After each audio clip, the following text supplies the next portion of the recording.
Okay, we're good now. We're straight. Yeah. 389. Daniela, what up, Facebook? I don't know. I don't know why that's funny for me right now.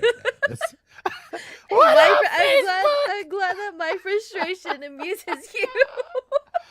Woo! I don't know what's up. I don't know. It's all good.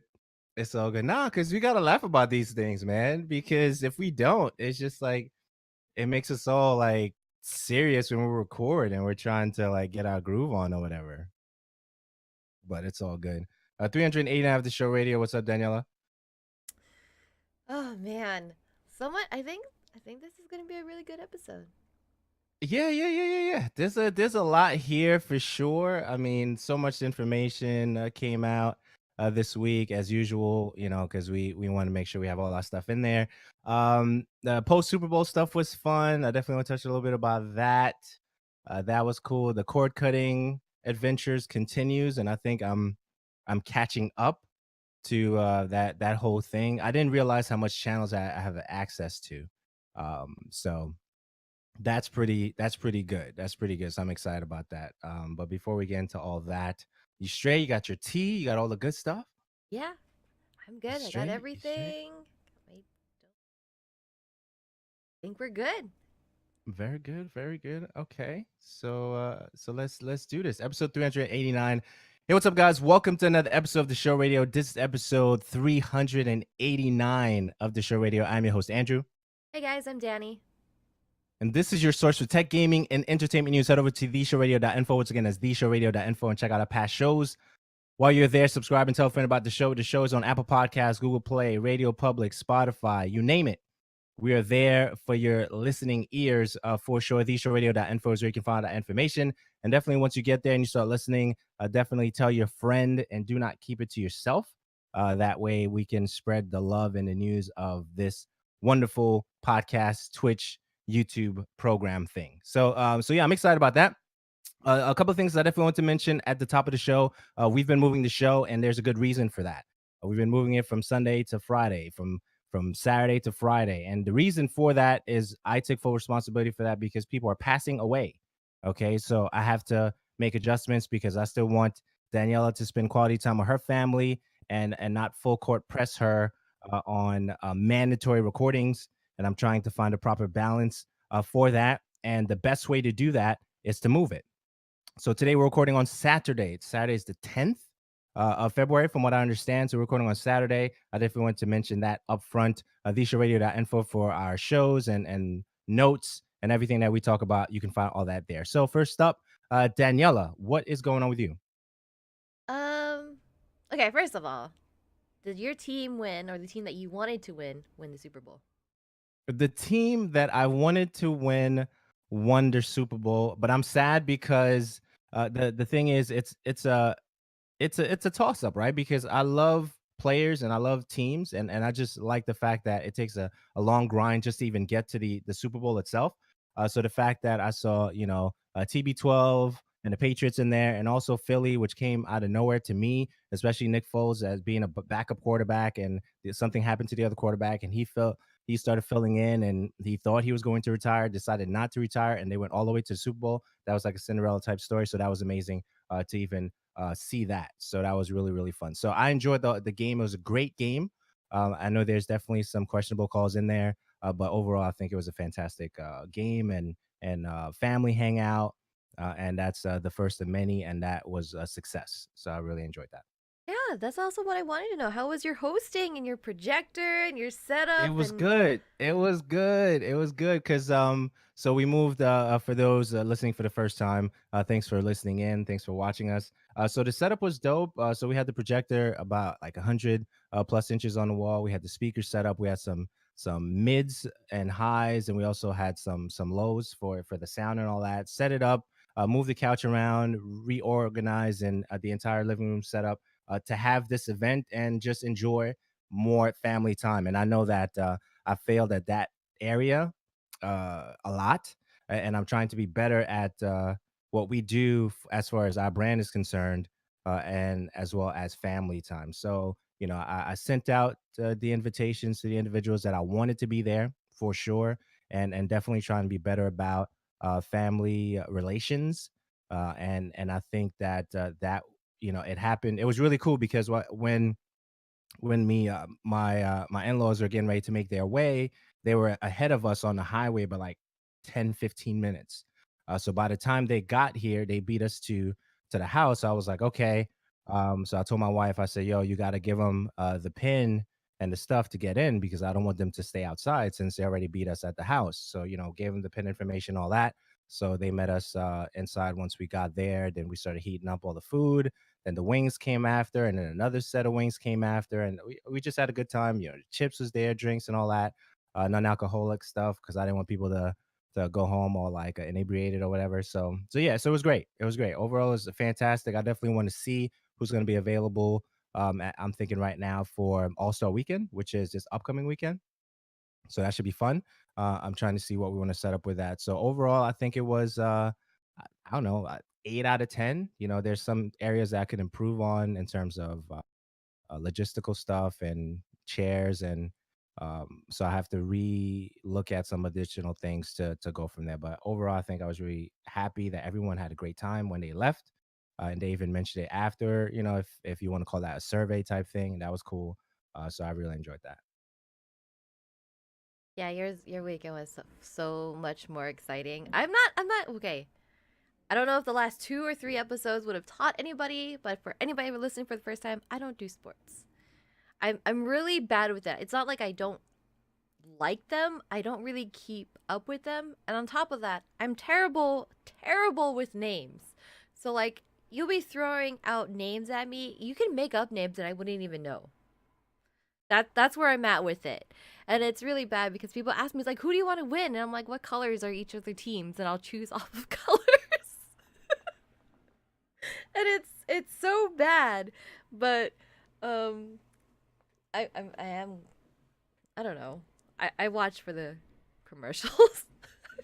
Yeah, the Like, commercials were very interesting. There were some good ones in there. I don't know if they played the Whopper one for net neutrality for Burger King. I saw that. A buddy of mine told me to check that out like a couple of days after the Burger King Whopper neutrality, which is available on their YouTube thing. And I actually have it on the screen right now in terms of like the watch later playlist. But that was dope. But so aside from what did you do though? What did you end up enjoying that weekend? just quiet and relaxation, basically. I mean, Okay. I was productive. I got some stuff done and I did an overhaul of the panels on my own personal Twitch channel that I haven't done in like probably 3 years. I saw And that. That then was nice. and then I obviously I kind of wanted to watch commercials and see the halftime show. That was like the highlight for me. But I was so disappointed with the halftime show. It was I'm like, really? That's Okay, it? explain.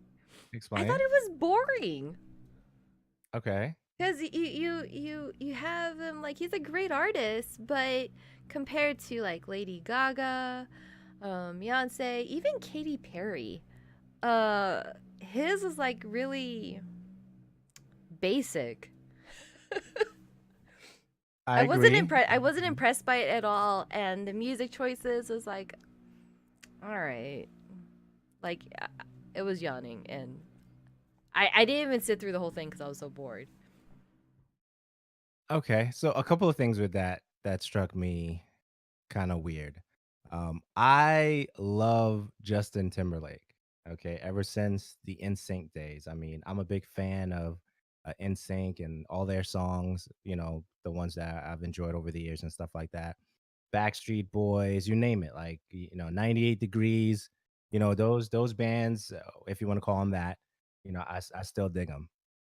This Super Bowl halftime show for me was interesting because I was the more I watched it, the more I questioned how much I like Justin Timberlake. It was weird. It was weird. And I'm like, what is going on right now? And he looked much older than he does. I don't know, what's going on there. What he wore was interesting to me, Yeah, that so I was trying cowboy, to, whatever that vest thing. yeah, yeah. So I was trying to figure that whole thing out. Um, the the songs that he selected I could deal with, but one of my favorite ones is Cry Me a River, and the way they cut that, I didn't appreciate because I really enjoy. So I had mixed emotions watching the entire, Super Bowl halftime show, and the fact that I got up to go refill, chips and different things like that, I knew I was kinda not as interested as I wanted to be, especially because it was Justin Timberlake. So I was torn. So there's a lot of different things going on, for me. And his album name is called Man in the Woods. I'm Like, where are you going with this, Justin? I don't know what to do with that. I don't know what to do with Man in the Woods. I What don't you know what to doing do in with the that. woods? What exactly? Why are we in the woods? I don't know. I need to know. Maybe I should know, right? So I'm working through that whole thing. So his album, I definitely got to listen to. And just thinking about albums overall, the Black Panther soundtrack is amazing. If you haven't listened to that, definitely check that out. So Man in the Woods, for Justin Timberlake, that's on my calendar. The Migos, group, I think they released, Culture 2, I think is the name of it. That's like 20 plus tracks on that album. So I'm working through that. What else? Meek Mill, I have that album on replay a lot lately. I don't know why, but I've enjoyed, his album, Wins and Losses. So I've been listening to that. So that's just a random think out loud album stuff that I've been going through. So yeah, couple of things. Just a couple of things. See, Just your a mind's couple of like things. going off and doing those things. My mind while watching Justin Timberlake, because we didn't have snacks, we didn't have like a huge thing. It was just me and my boyfriend. My mind started trailing off into like the early years of the Super Bowl. Like, I want to go back and look at old footage because I want to know what their halftime shows were like. Because I feel like maybe I don't remember what Super Bowls look like as a kid. Like, I know Okay. my family got together for the game overall, but I don't remember so much emphasis on the halftime show, or if there was even a halftime show. So if anybody wants to enlighten me, please do. If not, I'm gonna be spend my off time figuring this out because I want to know because the production, regardless of Justin Timberlake's whole thing, was kind of personally I think lame. Overall, for that 30-minute window, everything that they get done, it amazes me how quickly they put together this stage, do all these pyros, and like have all the people in the field, and then break it down, put it away like it was never there. I'm just like it just started making me think. I'm like, I wonder what it was like in the 80s, in the 90s, or early 90s at least, because that's how bored I was watching Justin Timberlake. Yeah. So the thing that we have to do is a 1980s halftime, for you to see exactly what that looks like. I really don't recall. I mean, I remember Justin Timberlake and Janet Jackson. I remember Bruno Mars. I remember Beyonce, but that's like a mixture of the last couple of years, right? So Michael Jackson halftime show on YouTube. What's up, Try? Okay, so definitely want to go back and watch that, for sure. So there's a couple of amazing shows. What year was that? Try, was that 80s, 88, 89? 91. What year was the Michael Jackson one? I'm curious to know, since you posted that in the chats. Thanks for hanging out with us. The show radio episode 389. So yeah, so that's some of the things that, I guess, we should look into for you and see exactly how that played out. That's where you were. So a That's where couple I of was mentally in that in the that's game. that's where you were mentally. Yeah. It's all good. A couple of things I definitely want to mention: cord cutting, doubling down. I mentioned that, and one of the things I definitely want to share there is I didn't realize how many, channels I can watch, and cast, that were available to me. Through some awesome means. Thanks to family members. So NBC, Fox, CBS, CW, TNT, all those channels that are available on the on as their separate apps in the Android Play Store, since I'm an Android user. I didn't realize that I had options already to watch those channels. And the reason I say that, I bring that up, is because I was really considering YouTube TV. So let me just think this out for a little bit. Is YouTube TV is really good. I really enjoyed my trial for it. Okay. Did you It enjoy was it great. enough to want to subscribe to it? I almost did. Like, it was like, but I couldn't like say this $35 was something I want. So that's why I really wanted to focus on what exactly do I have at my disposal, including the CNNs and all that, Reuters TV and all those different things that would make me be okay with being informed, that I didn't necessarily have to pay $35 a month for YouTube TV, even though that was really good. That was really, really good. So you have that, and also the live TV thing for Plex. It was interesting to me as I was looking into that, but I couldn't cast that outside of the laptop I was watching it, and that was strange, based on the fact that I have the HD home run connected, but I couldn't cast outside of that to another device. That was a turnoff. So I don't know how realistic Plex Pass is going to be for me in the near future. I need to look that into that a little bit more. But YouTube TV is great.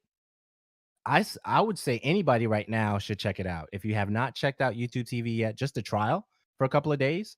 Make sure you have all your accounts, done, and all your credit card stuff. If that's updated, have all that already done before you actually give it. It's a separate app, so YouTube TV app or whatever, you download that and then you go from there. But overall, I had a great experience with YouTube TV. Really excited about it if that's something that we decide to look into in the near future. So that's what's going on there. So all those other channels, I downloaded most of those apps on my phone, created a folder for them, so I don't have to look for them every time in a draw in the Android drawing thing. Um, so yeah, so aside from that, that was cool. Any thoughts on that? Comments or anything?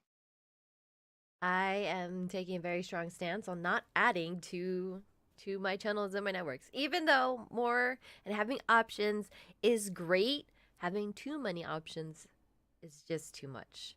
Because Right. then my viewing backlog is going to be as huge as my gaming backlog, and I can't have that happen. Yeah, yeah, that's an interesting situation for you right now. That's It is. that's But absolutely with that being said, I've been actually really grateful that I've been catching up on a lot of shows lately. okay. So, one of them being Cable Girls, which I finished the second season way too quickly and I was so bummed. Okay. Didn't know they had a second season, so thank you for that. That's dope. I I have like to do that that. show. I finally started The Punisher, which is just so good. And I really hope that when Disney Good has their stuff. streaming services, they leave the Marvel stuff with Netflix. I'm hoping so much for that because there's no way I'm going to go and buy another Disney subscription or anything like that to watch their streaming service. Okay. Okay. So 1993 is the Michael Jackson halftime show. Thanks for that try. And the chat's also Ray. What's up? Welcome to the show radio. Thanks for hanging out. Android, yeah, a big Android user here, for sure. Both are. Um, yeah, absolutely, absolutely. And I don't know who I was talking to recently. I wasn't necessarily making a case for Android. I just, they were like, "Well, why do you like it over iPhone stuff or Apple stuff?" I was like, "Well, I ever since the G1 back in the day, the phone, I've always been in the Google world, and it's been really, really good in terms of um, ease of use for me, you know, and that argument can be made for iPhones in the Apple world also, and I get it, but I would never consider anything in the Apple world right now, with the exception of their MacBook Pro, because I know for a fact that that runs on Linux with the proprietary software that Apple has on top of that. Outside of that, I'm not really interested in. Maybe their phone runs on Linux also. I don't know, but outside of that, I don't want anything else. Apple related. So Yeah, if since I've always been a Verizon user, which I think people either love Verizon or hate Verizon. I personally love them.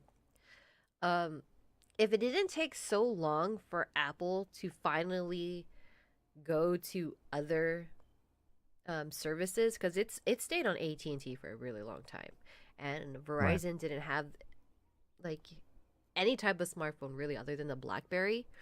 If it didn't take so long for them to get to Verizon, I probably would be an iPhone user because that's what I wanted. That was like the hot item to have, but I didn't want to switch to AT&T. I just sat there, and then when they announced the Android, I forgot which was Android. I don't remember the model, but it was so exciting for me to have, and I think that was the last phone I had that had a physical keyboard on it. Word. And I thought I was gonna hate not having a keyboard, but it's not that bad. Yeah, But ever yeah. since then, So just stayed with Android. yeah, Android's really good. So Ray says I flip flop often, always end up with an iPhone though. Okay, so let's talk about that a little bit. What's up, Rav? Thanks for hanging out with us. So the I was listening and watching a video today. MKBHD, one of the top tech reviewers on the internet. He had a Snapchat video, and in this Snapchat video, he basically says that because there's so many Androids, there's no team specifically set aside to cover or develop for the Snapchat app for the Androids, which is why it seems like when you take a picture in Snapchat for an Android phone, it looks like you're shooting through a cloud and trying to see the other side, right? Which I thought I was really interested. And he was saying, I'll always have my iPhone with me because I know that there's a dedicated team, and because there's only two or three iPhones on the market at a time, there's always going to be a great development team behind that, and also the Google Pixel 2, because of the technology that's pretty awesome in there, is really great when you're using Snapchat. So outside of the Google Pixel 2, outside of the current iPhones on the market, unless they put a great development team behind the Snapchat for Android, you can continue to expect the trash pictures that it produces right now, which I thought was an interesting video. It's probably one of his latest videos this week, MKBHD, which I watch a lot of his stuff. He also has a Huawei phone thing that he did recently, which was dope. Any thoughts on that? Yeah, Snapchat is not enough for me to want to go to iPhone. I always forget I even have Snapchat. I don't Yeah. know. I have it on there, but I don't really use it that often.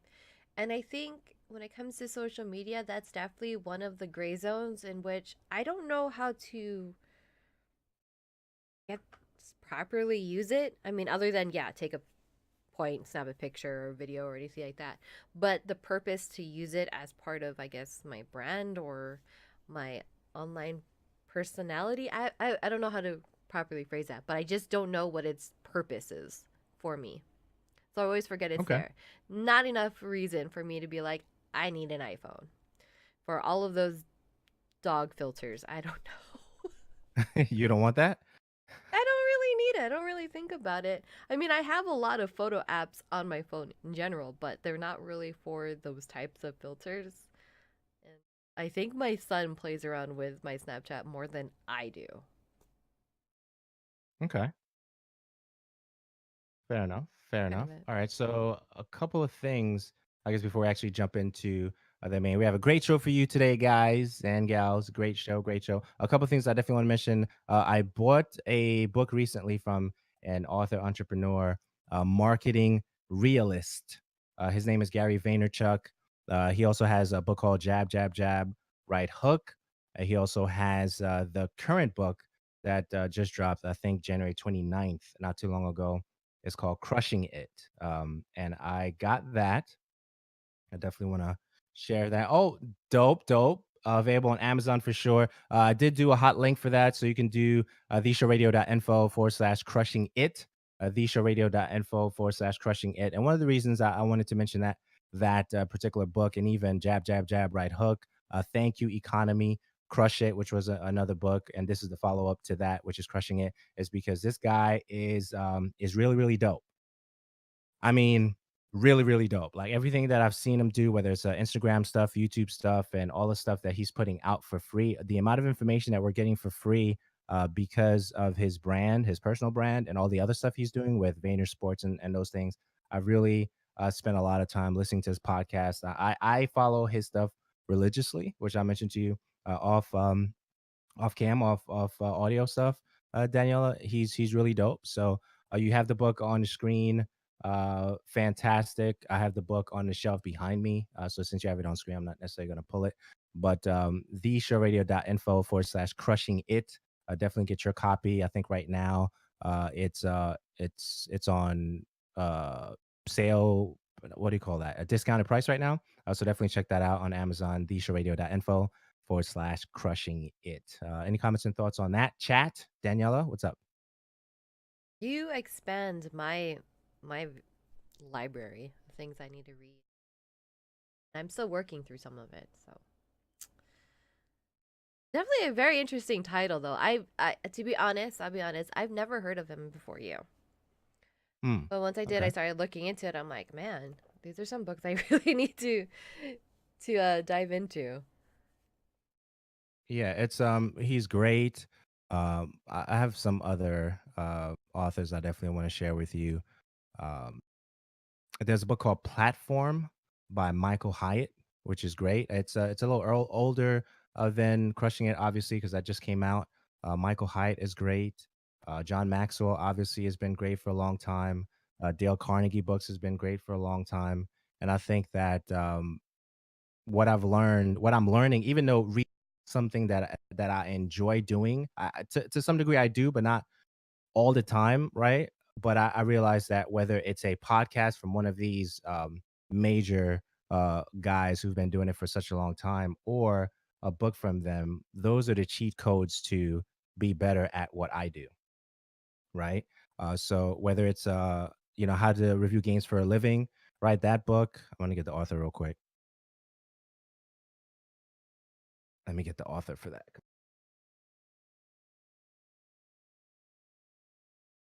Dan Amrich, right? So to me, for anybody who is considering to even remotely ask if we're like expanding the team for the show radio, the book I always recommend, which I've shared with you, Danielle, is Critical Path: How to Review Games for a Living.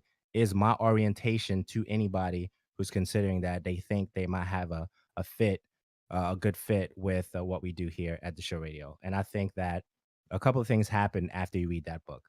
That is the You'll book say to that. yourself, Go ahead. "Go Sorry. ahead." That No, is go ahead. one of the first books that mentioned to me, and I'm actually currently Absolutely. reading through. So it's Absolutely. So, definitely a okay, so good let's talk about read. that. Yes, yes. Talk what are your experiences with that book so far? It's very interesting. It has, I guess, my mind thinking about the way that I view not just being as a podcaster, but reviewing anything in general. It doesn't have to even be about video games, but the way that you approach it, the way that you see it, and taking your personal feelings towards any subject matter, whatever it is, and just casting it aside. And that's what makes a really good review. I mean, I'm still working through the book itself, but it's really really good. I find it interesting, and it's actually kind of helped me a lot. So anybody that's getting into it, that's definitely one of the first books I would even personally suggest you reading and getting into. Right, right, for sure. And one of the things that it did for me initially, it showed me how much I didn't know about right off the bat. I'm like, wow, okay, so these titles actually mean something. Right? Editor, editor in chief, associate editor, deputy editor, and it would make sense for me to actually send a person the link to the review that I did with the stuff right after I do it, so they don't have to ask me for it. That would be good practice. That makes sense to do. Like little things, right? What to wear at events. How the perception of how you're seen at events, that kind of a thing. It would make sense to really pay attention to those things. So to me, every job opportunity or every organizational opportunity they have a level of orientation to some degree, whether it's a conference call thing or a sit down or just a vibe out with a cup of coffee to see if you are a good fit for that organization. There's orientation. So um, I've heard, and I'm glad we're talking about it because we talk about whatever as it comes on the show, right? Obviously, because I didn't expect that we are gonna go this way, but whatever. I've heard that I was over the top about what I considered as requirements to even consider a team or put a team together, whether it's the Turtles or Voltron or whatever. I've heard that I was over the top, and that's fine. I'd rather be over the top, but who would say it was a bad decision to ask Daniela to be on the show? Maybe I'm over the top, maybe not, right? So I'm very specific about, those conversations, and even recently I'm very even specific about how we disseminate information to the public, right? Which is what public relations is all about. So even some information that we're going through recently, which depending on, I'm kind of going into it, but I'm not obviously, Daniel, because I think you know where I'm going. I'm like, you know what? I think we need to be very strategic on how we put out this information because perception is one thing, the actual data release is another. And if you consider how we disseminate information on Instagram and Twitter and Facebook as almost official PR for us, right? When we're recording the show, when we're not, when we're canceling, when we're not, all those information that has to be done in a particular way. And if I can't trust somebody to do that and I work with them, then why are they even on the platform with me? Right. And I think that, those things, and if anything, if I'm not like the guru of information. I mean, it's not even that. Is if I have information that I think is going to help somebody, especially somebody on my team, that we're working closely together, whether I'm here or not, Daniela could do the show. She doesn't need me here, Don't say that. and you technically You you made don't. me I'm do just that once. That was no, really I'm just scary. saying, no, just to put things into perspective, like, Yeah. right? The power went out that time or whatever. And I'm like, and you're like, well, what am I supposed to do? I'm like, you know what to do. You know how we do this, right? I'm not worried about that because I trust you. So all those things I think we have to put into perspective. I don't Any information that's new that I think could help, I'm putting it out. Now to the point where this year, what we started doing is like bonus episodes. I said to Danielle, I said, hey, I know you're not always going to be available when I turn on the mic, but if I have information to share, I'm just going to put it in the feed and call it a bonus episode. So whoever needs that value, which I think there's value there, but I don't think that's narcissistic and egotistical to believe that information that I've acquired over the years can help somebody coming on the scene for the first time. I don't think that's over the top. I think I'm just sharing information, right? So if that's a bonus episode in and of itself, 5 minutes, 7 minutes, 9 minutes, or whatever, we're gonna put that stuff out. So I think that we should all do that, right? But we had to get to a place to even believe that our content was in a place where we can actually add value to the individuals listening, right? Because not every content adds value. Because I listen to a lot of podcasts and I had to cut down from like 100 and something podcasts to like 70, 75 now because not every podcast I've listened to added value. Right. And maybe you may consider even this portion right now, as I'm just thinking about it out loud, maybe adding value to you. I don't know, but I'm not going to waste my time with individuals who do not understand exactly what we're trying to do. What are you trying to do? Well, what we're trying to do is provide value when we record the show. Whether you see, man, their relationship and vibe is pretty good. I wish I had that. Okay, that's value to somebody. Or the information that they put together. Oh, I wish I had that. Well, that's value to somebody. Oh, maybe the Crush It book. I didn't know about that. Well, that's value to you. Go buy it, right? And I think that's what we're trying to do here. Add value to your lives, no matter how That's big it. or small. That's it. So even in that, recently added value to my life was this pure farming game, which I didn't even know existed until they invited me to go to the event, which was recently, which was this past Monday, right? So I went to the event, New York City. What up, right? So I attended there, and I think it was their first time, Techland's first time being in the city, New Yorkers and stuff like that, checking it out, seeing the good vibes, and I was able to link up with them. They showed me the game. The preview was dope. That conversation is already available in the feeds, theshowradio.info. That conversation is already up there. And I had a good time with Techland. So shout outs to Zach, Powell, Ola, and Robert that invited me to the event. Any comments and thoughts on those things? I thought it was funny when you. I find myself in this just strange place in my whole gaming thing where I am looking for games that are really kind of out of the norm. And when you think of farming games, those are out of your norms. It's not a shooter. It's not like a Dota. It's not a MOBA whatsoever. I think like just personally, I'm feeling like there's a void that's missing because I'm even playing Monster Hunter right now. And my biggest thing yesterday is like, wait, we can fish? Oh, I want to fish. And it's Nice. Monster Hunter. So when you farming game, I was actually excited. And I don't say that I should be like embarrassed about it, but I don't know what it is that mentally my gaming mind is. I want something that's different at the moment. And I don't want something crazy out of the different, but just something that is super relaxing. Like there's not exactly a set structure of what is the end game here. Like I don't care about my gear. So that's what I thought about it. I'm like, I want to farm. I want to fish. Is there fishing in this farming game? See, Ray says that he just wants a fishing simulator. See, that's the funny thing is I don't want to play any of the bass fishing games. For whatever reasons, I don't really care for that. But if it's like an element within another game, I can sit there and just fish. Why don't you I don't care know for what it that? is. I don't know.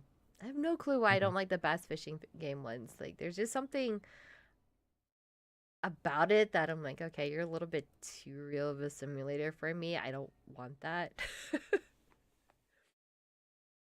It's weird. So I think farming is not even just about fishing. It's just doing something that's different from what is your norm of what is generally out there and most popular. So I can appreciate that.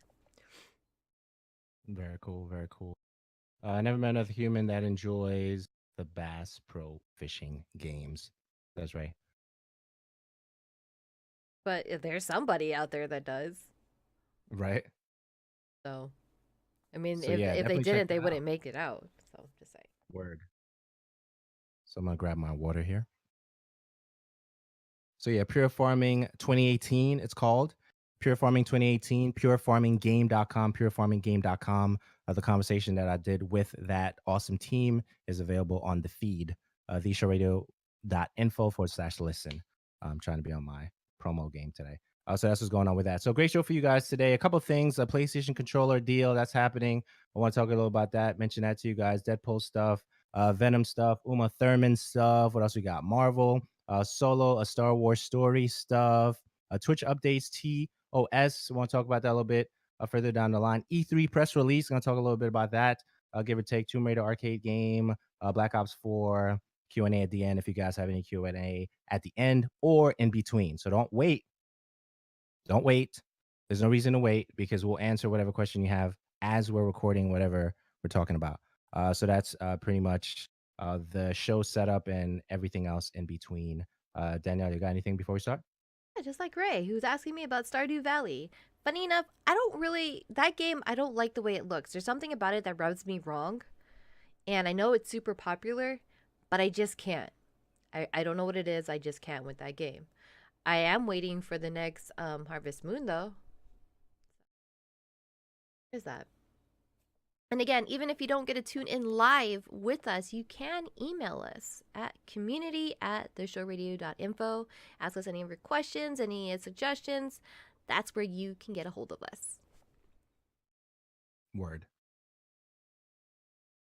Word. Oh, don't know what happened with that. Oh, spamming emotes. Well, my Oh, bad. that, that bot is on point. It's like, hey, bro, what are you doing? What are you doing, man? Yeah, so that's pretty much what's going on with those things thus far. But yeah, we're hanging out here, episode 389 of the Show Radio. For more information, theshowradio.info. First things up, technology, protect against phone port out scams. Okay, so that's something that was brought to my attention. Name redacted. Let's go to that post real quick.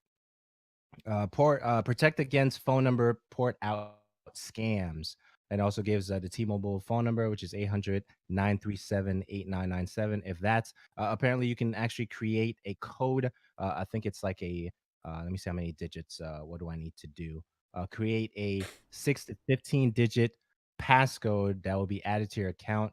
So when individuals are trying to scam your account, they will not be able to do that because you added that extra layer of protection to your account.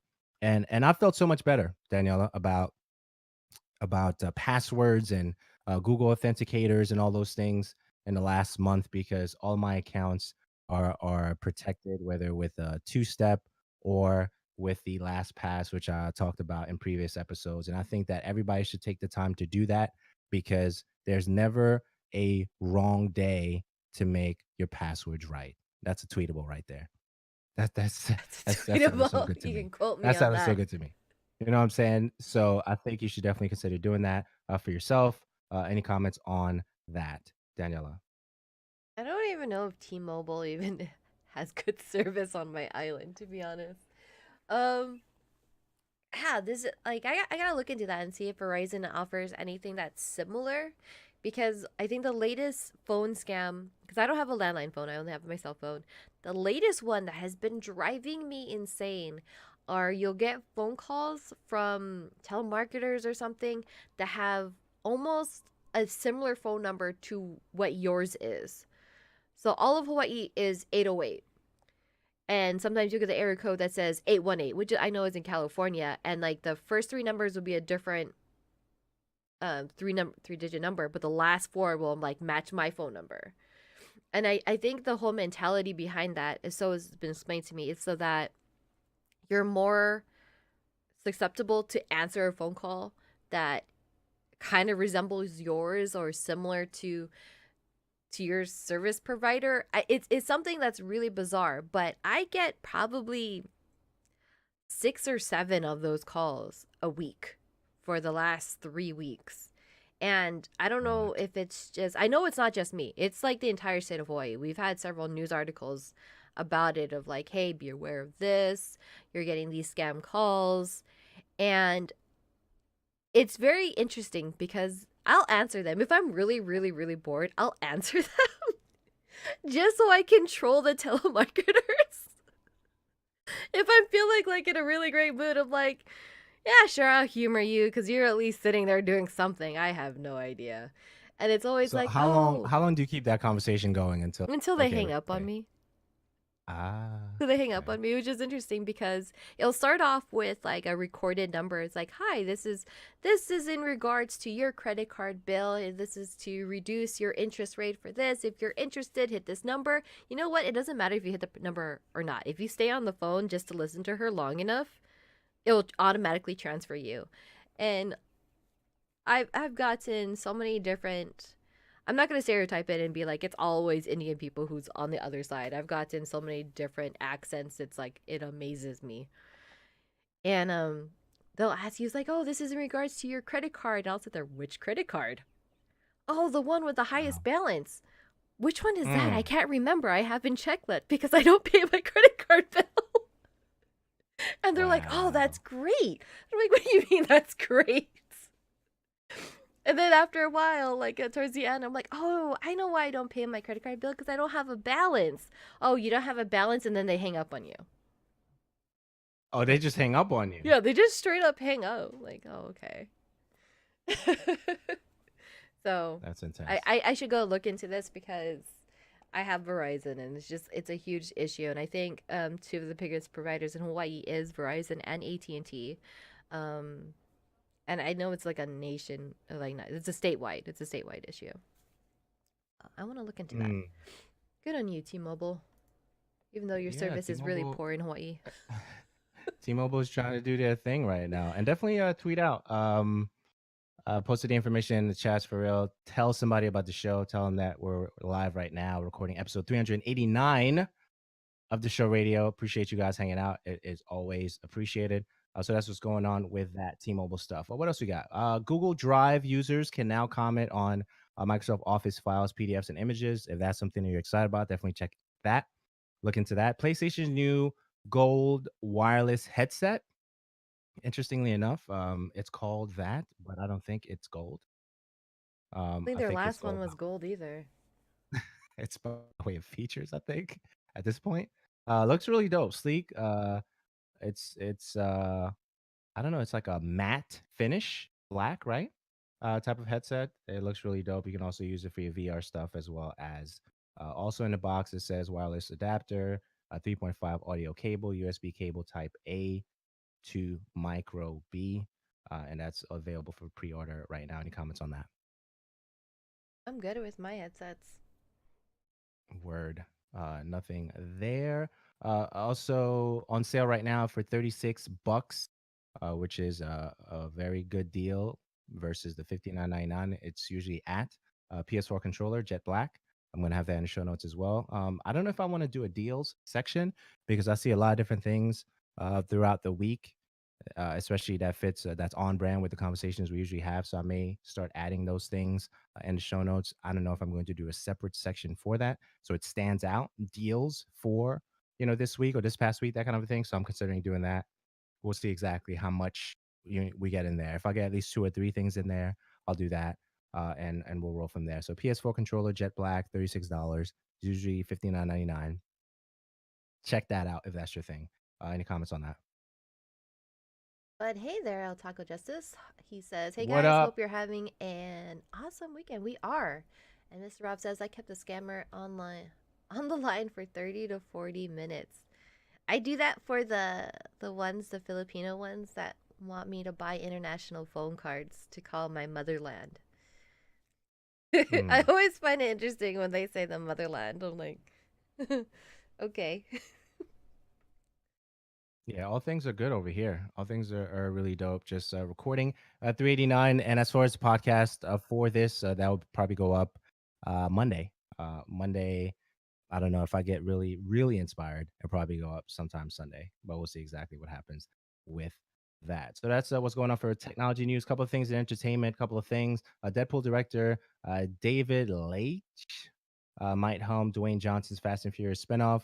I know, Daniela, how you feel about Fast and Furious at this point, a little bit to some degree. So that's what's going on there. A Venom poster and trailer. Any comments on those things? We'll start there. So I know you really, really, really like Spider-Man. Like, what are your feelings towards Venom, though? I'm I'm a fan. I'm a fan. I think that's Eddie Brock, right? Chad, correct me on that. I think that's the name for the guy that plays Venom. There's a symbiotic relationship between Eddie and the alien thing. Thank you, El Taco. Appreciate it. Appreciate it. Appreciate it. Yeah, and I've been a fan of. I think the suit is part of him. It's not something that he has to put on, if I remember correctly. It's been a while since I looked at anything related to Venom, so I'm excited. I'll go see it. And then I got to keep that in context. That could be my living room, not necessarily go to the movie, right? Keep everything in context. But yeah, so it's definitely something that I really enjoy everything I'm seeing from the comic book space as it relates to movies. And on deck for me to watch next is the uh, Batman Gaslight thing movie or whatever. Really off topic, real quick. So getting back to Venom, I'm a fan for sure. I'm looking forward to it.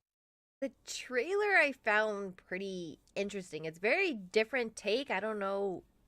Like I don't really pay attention to the whole Spider-Man Venom thing. I know the basics of them and not like the full origin story. But it's definitely a very interesting take that I'm getting from it, which leads me to wanting to know more information, which is always a good thing. I don't know if I would say that I'm hyped to see it. I'm interested for sure. So,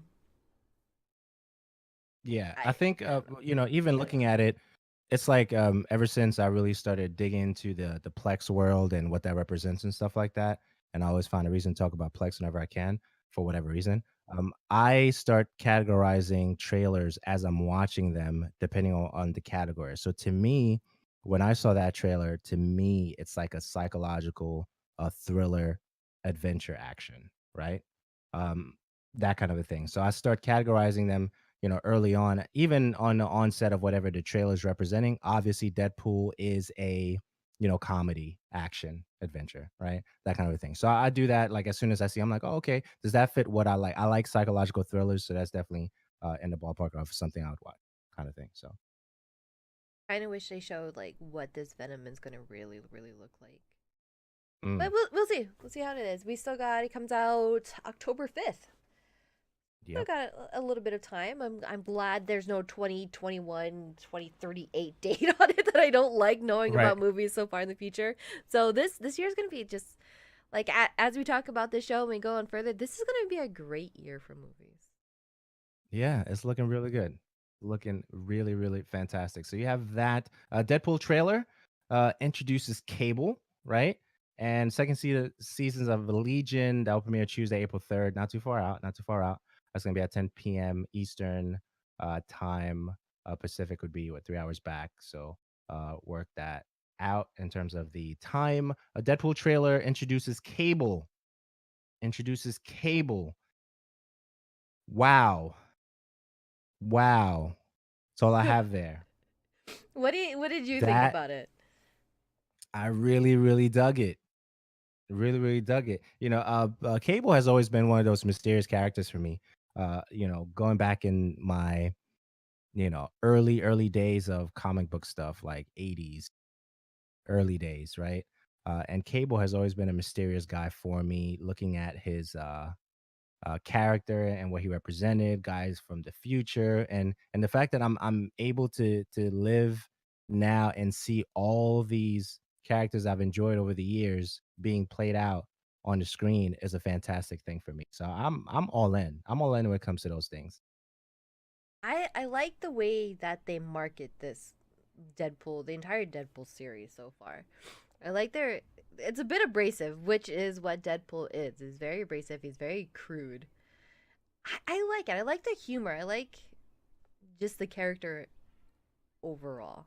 And I was a little bit questionable when they casted Cable, but he looks good. And there's gonna be a lot of action. I love the way that they have Domino looking. It's just I can't wait for May. Yeah. Yeah, and I'm with you. I echo the sentiment when you mentioned that when they first cast it, I'm like, how are they gonna make that happen? No way. But makeup people, they did their thing. Did a great job. So looking forward to it. I'm glad. May 18th. Look at that. It's gonna be great. So much goodness coming out for sure. So that's what's going on with that. So it talked about the Legion stuff. Okay, so the 50 million for the Cloverfield paradox. Okay, so all right. Uh, I want you to go first, and then I'll talk about the Cloverfield stuff. But what'd you think? Okay, so when they play the trailer during the Super Bowl and then they're like available on Netflix today. I'm like, wow. Yeah, Wow. Okay, that is awesome because usually it's going to be what later down the year before you see that you knew the movie was being made, but I didn't realize from the time that I heard that it was being made and that was a thing and it was in production that so much time has went by that they can be like, bam, you're watching a Super Bowl, the party doesn't have to end, here's a free movie that's available now to watch on Netflix after this. I'm like, that is pretty sick. That was some incredibly smart marketing. And for 50 million, I don't know, it's like that, yeah, that's a lot of money, but in terms of making a movie and the rights to it, doesn't seem like it's that much. I feel like they almost made off pretty well. I mean, I don't have any numbers in front of me to say like, hey, this is, what we made from having it on Netflix. If it was a benefit to them yet. It's funny I say that, oh, you can watch it after the Super Bowl. I haven't watched it yet. We haven't been able to sit down to watch it, but I've heard some mixed things in between. It'll be interesting. but I'll leave that aside and watch it and base it off how I personally feel when I get around to it. Hopefully that would be tomorrow. Now I want to know what you think because you got those gears turning over there. I see that. Yeah. Oh yeah. I forget now. You see that since we're not using Hangouts anymore. Um. So okay. So I'm trying to get out of the. I'm not watching scary movies anymore. I'm trying to get out of that. 10 Cloverfield Lane was the one after the first one. I guess Chad, correct me if I'm wrong. Danielle, correct me if I'm wrong. It So was. I got to watch that before I watch this one. And I saw the trailer. I'm like, you know what? Heck no, man. We ain't doing this. we not doing this. But at the same time, I'm like, but I want to know what happens. So I'm stuck between what I've considered my genres to be and what I'm not going to consider at all, to the stuff I really want to find out what happens because I really want to talk about it. So but I have two movies I need to watch. I'm sorry, I have one movie I need to watch before I even get to this one. But it's something that I really want to like. I don't know, the jump scares, I hate those because my heart like jumps out, of my whole body kind of thing. But in order for me to actually enjoy these movies, I have to watch them. So I have to pick my battles, and whatever that looks like for me in my brain. But I was excited to see that because I know for a fact that my wife, she loves the series.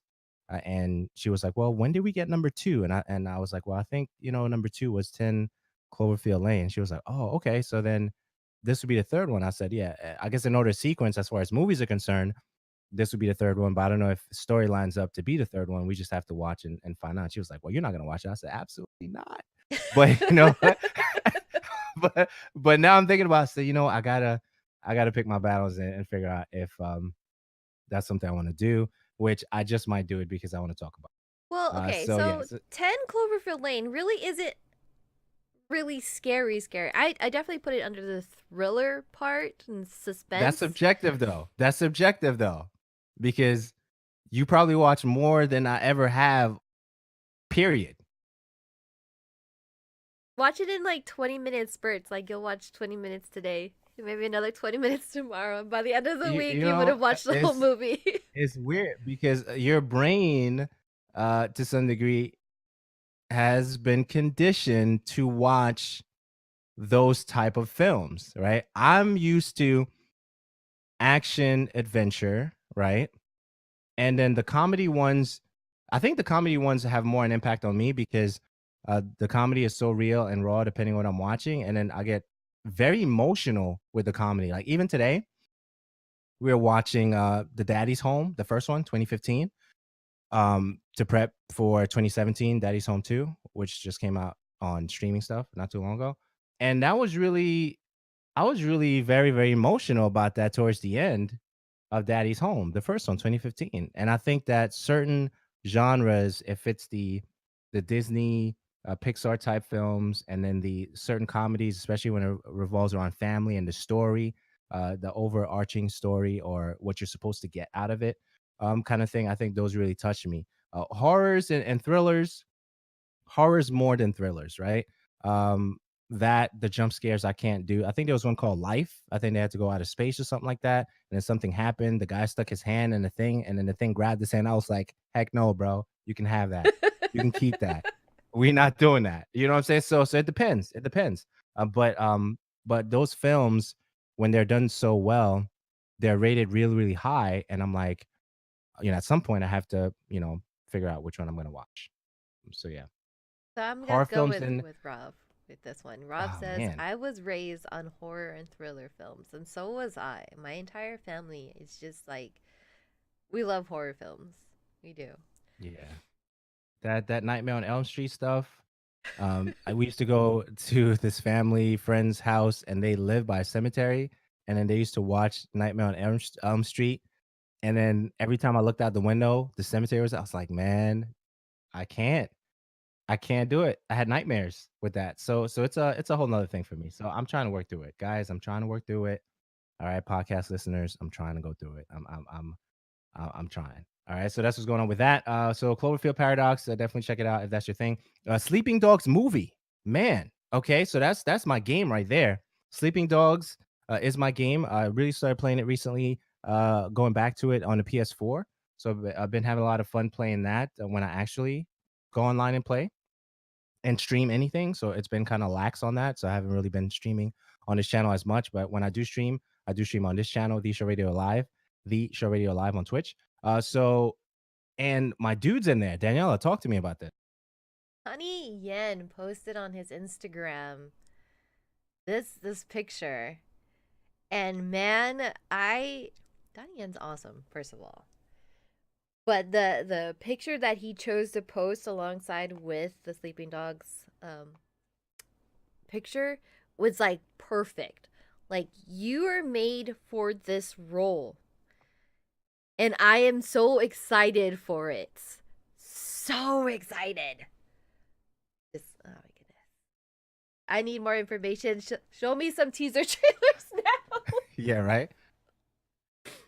So He's amazing. He's amazing for sure. So I haven't seen every film he put out, but I think I'm pretty up to date on most of the ones that he's released in the last few years.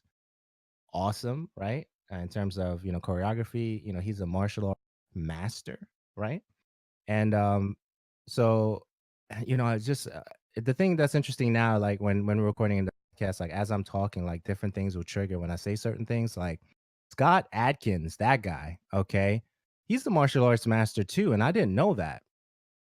And I know that some films were released from him recently, and I have to go back and really look at his catalog of the films that he's been in. So and there's a whole bunch of stuff, and the movie The Villainess, that was crazy in terms of choreography and action and all that stuff. If you guys saw that in the chat, let me know. I want to see that because I went back and saw a trailer and that was crazy in terms of the camera views that they were showing and stuff like that. But Donnie Yen is just a master at his craft. And even the guy that played in Raid and Raid 2, that guy, I don't know, what his history is. If you guys know, definitely let us know. But Raid and Raid 2 is still one of the top martial arts films produced in recent years. And yeah, Scott Adkins, I'm seeing his stuff. I'm like, you know what? I need to go watch his movies. Donnie Yen, forget it. He's just a man, period. So I'm excited about that. do you remember MTV's from like the 90s, the Clay Fighters? I think it was Clay Fighter. No, it wasn't Clay That Fighter. It was sounds no. It was like the made out of boxing ring clay, thing. the clay animations. And I forgot. Yeah, I think I remember that. I have to go Yeah, look yeah, it up. yeah. Celebrity Fighters Blade or type thing something on like that MTV. from MTV. Yeah, yeah, yeah, yeah, yeah, Celebrity Deathmatch, that's what it is. So you have yeah. I miss that show. It was like really over the top. But I always think of like It was good. celebrities and about who would win in different matches. So in a three-way, who do you think would win? Donnie Yen, Jet Li, or Jackie Chan? Donnie Yen, Jet Li, Jackie Chan. Wow, that's tough. That's tough. I would love to see That's that. tough. Okay, so are they all the same age? Yes, at their peak, at their prime. So you would say like 25, 27, like after years of training, they're like 25 to 27. Yeah, Wow. maybe even upwards of 30, but yeah, between at their peak each one. Okay, so fine. So 30, let's say 30. I don't know.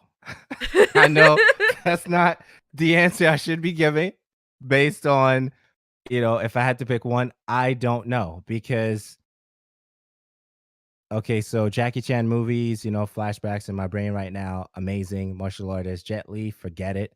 You know, um, his movies are amazing. Donnie Yen, that's tough. Like, how do you pick? I How do don't you know. pick? I don't I think know.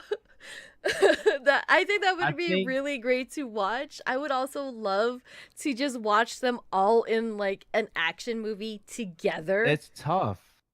I think it's one of those movies where they're all fighting, right? And it's so intense. There's blood everywhere. Everybody's hurt. somebody's arm is hurt, somebody's leg is hurt, somebody's shoulders hurt, and at the end of the day, they're like, they give each other a pound and they call it a truce because they realize they're all martial arts masters that are good.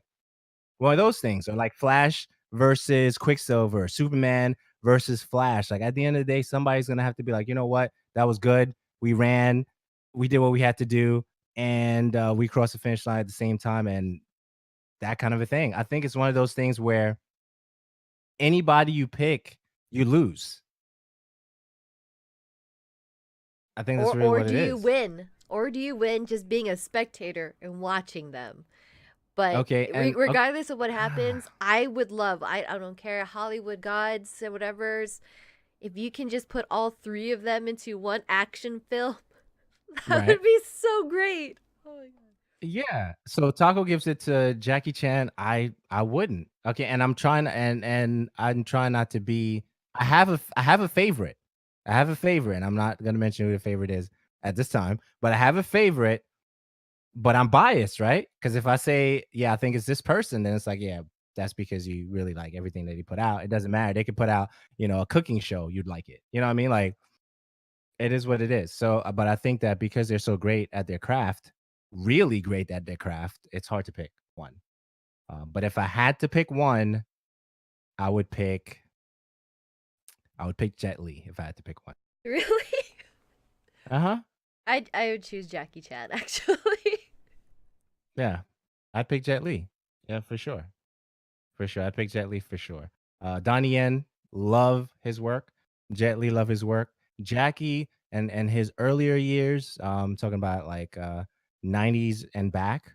I haven't seen everything, but I know he's great. So they all do great work in terms of their actual martial arts action. But for me, it'd be a Jet Li pick, um, if I had to pick. All right, I respect that. So Somebody yeah, needs to so make that's this what's happen going in the on, world. Una. Yeah, right. So that's what's going on with that. So definitely excited about Sleeping Dogs movie. Uma Thurman reveals controversial Kill Bill crash footage. I think that was a thing. I'm not sure exactly what angle that I want to go with that, but I definitely want to hear your thoughts on that. That it actually happened. It was it's actually was in the news, and we can go from there. It, watching that clip was interesting because I first of all, I didn't know it was live. I thought it was just all like here you're in a studio not actually driving a car. And okay, so that was super controversial, but her whole thing has to do with Harvey Weinstein and her experience as an actor as actress with him and man, I don't even know Yeah. where to go and where my thoughts should be with So that. let's roll with it, right? So let's roll with it. And then I guess jump in at any time, please. Jump in at any time. So according to the article when I was reading it, basically it was supposed to be a straight road thing, and there were some concerns about doing the stunt or whatever, and then there was some conversation and murmuring in regards to if the car was fit for the scene to be driven and if it was ready for that actual scene. This is summarizing, heavy summarizing of this article, obviously, right? So then Quentin Tarantino, I guess had a conversation with Uma and say, hey, yeah, it's safe to. He drives it one way. He drives it one way, and after he comes back, he says, yeah, it's pretty much straight. You should be fine, et cetera, et cetera. Um, just go ahead and do it. It's not going to be tough for you or whatever. So when the scene is cut, according to the article, if I remember correctly, they end up shooting it and have her drive the other way, okay, of the thing. So now if there's many roads I know one way, okay? So if I try to drive them the other way, the turns are different. If Yeah. there's even a turn or, or hairpin or whatever you want to call things, right? So apparently driving it the other way was really what caused the accident because at the end of that road, there was some S or something that was different than the other way that Quentin Tarantino originally drove the thing. and then everything else is history from there, and that kind of a thing. So definitely a sensitive topic in relation to that whole conversation. Um, I'm glad that she's okay, right? She's a brilliant actor, plural, right? I think that goes for both genders or whatever. And in terms of what else took place after that, in terms of relationships being broken and stuff like that, I know that was probably a lot of tension there between Uma and Quentin Tarantino and that kind of thing. But it was just interesting. I never knew about it. Apparently, it's something that he had to dig up to even find, um, to give to her for the context of whatever she wanted to bring to the table in relation to, you said, Harvey Weinstein, right? Yep. In relation to that whole thing. So that was in the news.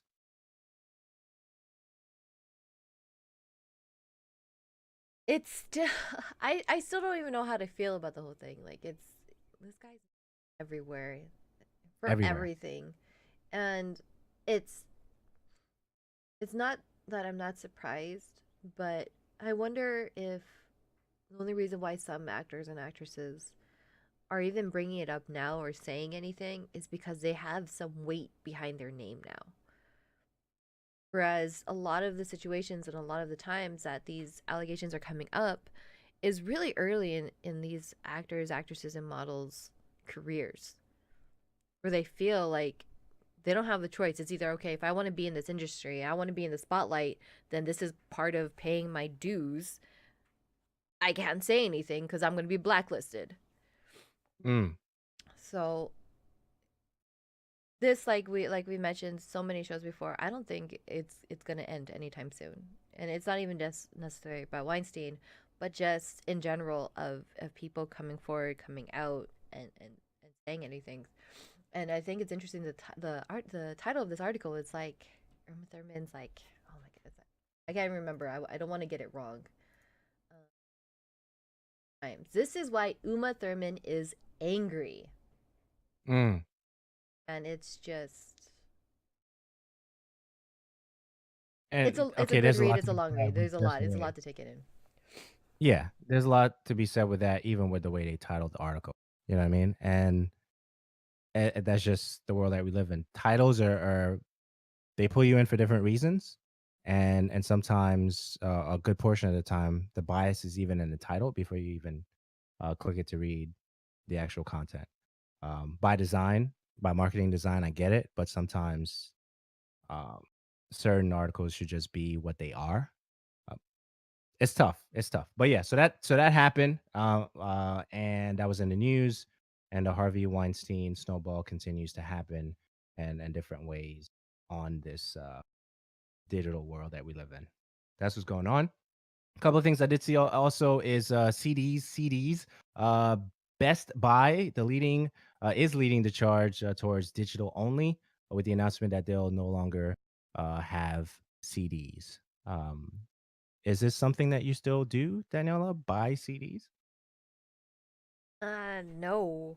I am sad Okay. by the news, but then when I rethink about it and I feel how I feel about it, it kind of makes sense. And you should have seen that long, long ago, especially when iTunes came out. You should have been able to predict we are going to get to a point where CDs aren't going to mean anything. Um, the creation of the iPod and Zune, which rest in peace Zune, um, that was the direction it was going. And now that Best Buy is like no more CDs, I think of a couple different things. My last CD that I bought was probably Guardians of the Galaxy, the very first one, Volume 1 soundtrack. I love that soundtrack. Since then, I probably haven't bought a CD in, I want to say 8 or 9 years, other than that one. And that was a very special case. And if anybody wants to be awesome and gift me the cassette tape, I would love that. But no, I think The also, cassette tape for Guardians of the Galaxy? yeah, They have that? yeah. Like for sale? Like online? Seriously? At one point they did, and it was only at select actual record stores. They have a Nice. vinyl too, Okay. I believe. Um, but I don't know what I played on. I don't have a cassette player anymore. But I also think about it's good for the environment. Less pollution, less things to toss out, less to throw away. Because I know I'll go to garage sales once in a blue moon, and there'd be like people selling their CD collection. And I asked him like, "What do you do if you don't sell them?" He's like, "Oh, I just throw it away." Like That's that's sad. interesting. Yeah, so I mean, not even rip them and make them digital and put them on Plex and play them. I mean, I'm sure they do do that at least before they get rid of because there's a lot of old CDs. But I can tell you right now that in my car, in my trunk, because I don't even need it anymore, thanks to Spotify. Um, I think I have my entire high school CD collection in there still, and it's one of those really thick, like I can hold 596 CDs album books. And I probably really do. I think I only have maybe a couple pages that aren't filled with CDs. But Mm.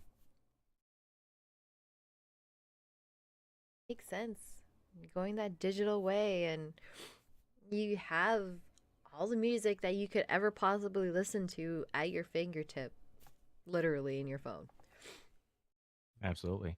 I stopped buying CDs when I realized the artist is lucky to get 25 per CD out of the 12 to 16 they cost. Interesting. 16. Man, I think the last CD I bought was like $20. What? That's insane. So yeah. So okay, so yeah, we got that. The CD stuff, we got that. What else we got? Netflix has acquired sci-fi thriller Extinction. It's Extinction after Universal ditched it from its slate. Marvel has released an intense trailer for its first ever scripted podcast, Wolverine: The Long Night. Any comments on those things? The Wolverine Long Night. I started Yeah. listening to it. It is not something that you should listen to as background noise. It isn't because that's what Okay. I originally put it up for. But Right. it is like I had to stop it because I actually want to sit and listen to the whole thing like very thoroughly because there's some Okay. points So where I just sat there and I just listened and I'm like, "Oh man, I can't be doing other things. I want to sit here and listen." So, so how are you listening to it? when I originally listened to it, it was on my computer. Got it. Okay. Um. So you have Stitcher Premium then? Yes, I do. Okay. Cause yeah, I can't listen to it. Is it good? Yeah, it is good. It is good. It's like it's pretty much having a story read to you because it is scripted. So, um, the voice actor that is in it, I have to go and look who did it. Um, Right. his voice is very deep. It's very captivating, and it really draws you in, and it adds so much more to story.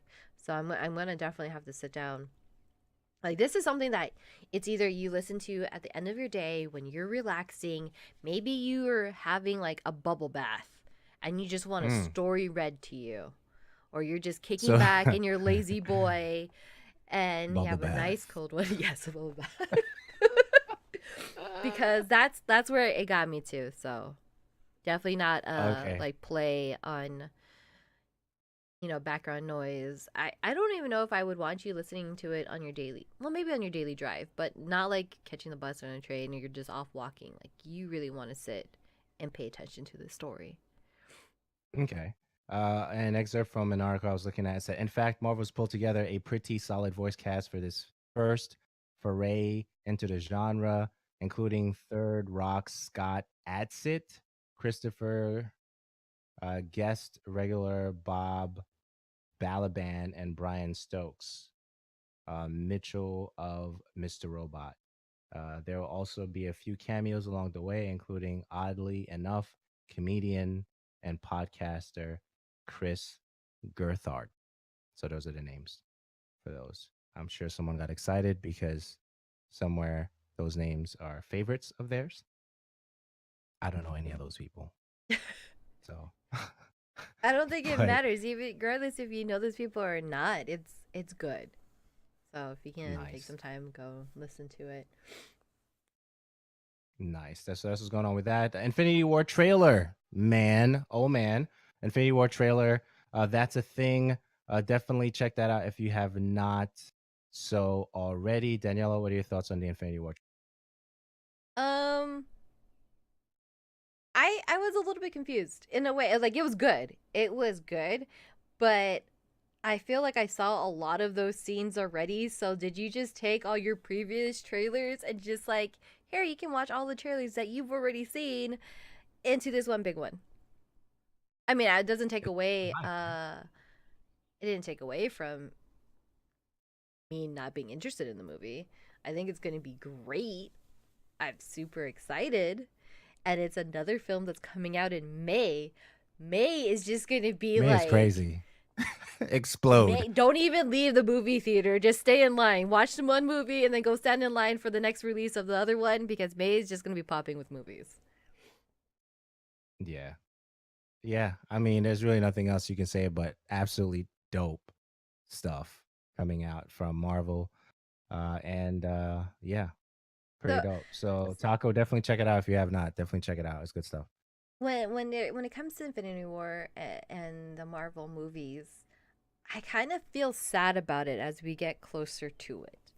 Because I know Because we're gonna have other origin films and everything like that, but there's gonna be a point, and I feel it's gonna be probably in the next 5 or 6 years now that we won't have any more super movies from Avengers, and we've been having them for so long now that actually kind of makes me sad. Like it always has to end at some point, and maybe they'll just reboot the whole thing all over again, like Hollywood loves to do, but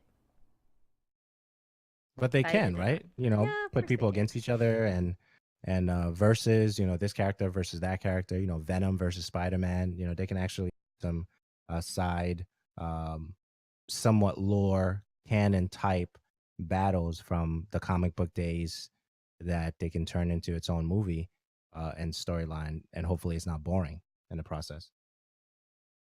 Yeah, I mean they can, but then you have these actors who are aging. They can't continue playing the same, you know, superheroes over and over and over again. They You get old. Right.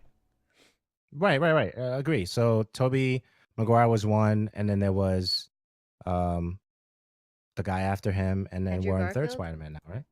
Yeah. So we're on third guy or second guy for Spider-Man? third. Third, right? Yeah, third guy. Yeah. So I'm excited because they can take that and do anything they really with it, and it's awesome stuff. Especially we're talking about Marvel because they're so dope. So that's what's going on with that. Solo, a Star Wars story official teaser. I think that was done during the Super Bowl uh week day or whatever. Uh Super Bowl week, Super Bowl day actually. And that was dope too. I enjoyed that. At first I didn't know what I was watching, and I had to go on YouTube to see exactly what that was all about. So, thoughts on that? Interesting. That's the actor that they chose. I think is interesting. Okay. I don't know how to feel about him yet. To be honest, all right, you're going at. I guess he can pull this. But I don't know. I have to see it before I make any judgment on this young Han Solo here. Which Okay. Okay. again, Solo: A Star Wars Story comes out in May, In May, baby, get your Memorial May Day. on. May. Just stay in the movie theater in May. But yeah, it's like there's that meme or that like Tumblr post where it says like, can we just cast Harrison Ford as young Han Solo and just imagine Yeah. him as a young Han Solo? I'm sure we're gonna be all happy about that. I am one of those people. I seriously, I don't know if I can picture anybody else playing him. And that's Word. very unfair for this new upcoming actor because I don't think I've seen him in anything else. And that's some really big shoes to fill. Really, Nay, it bubble is. bath. Yeah. But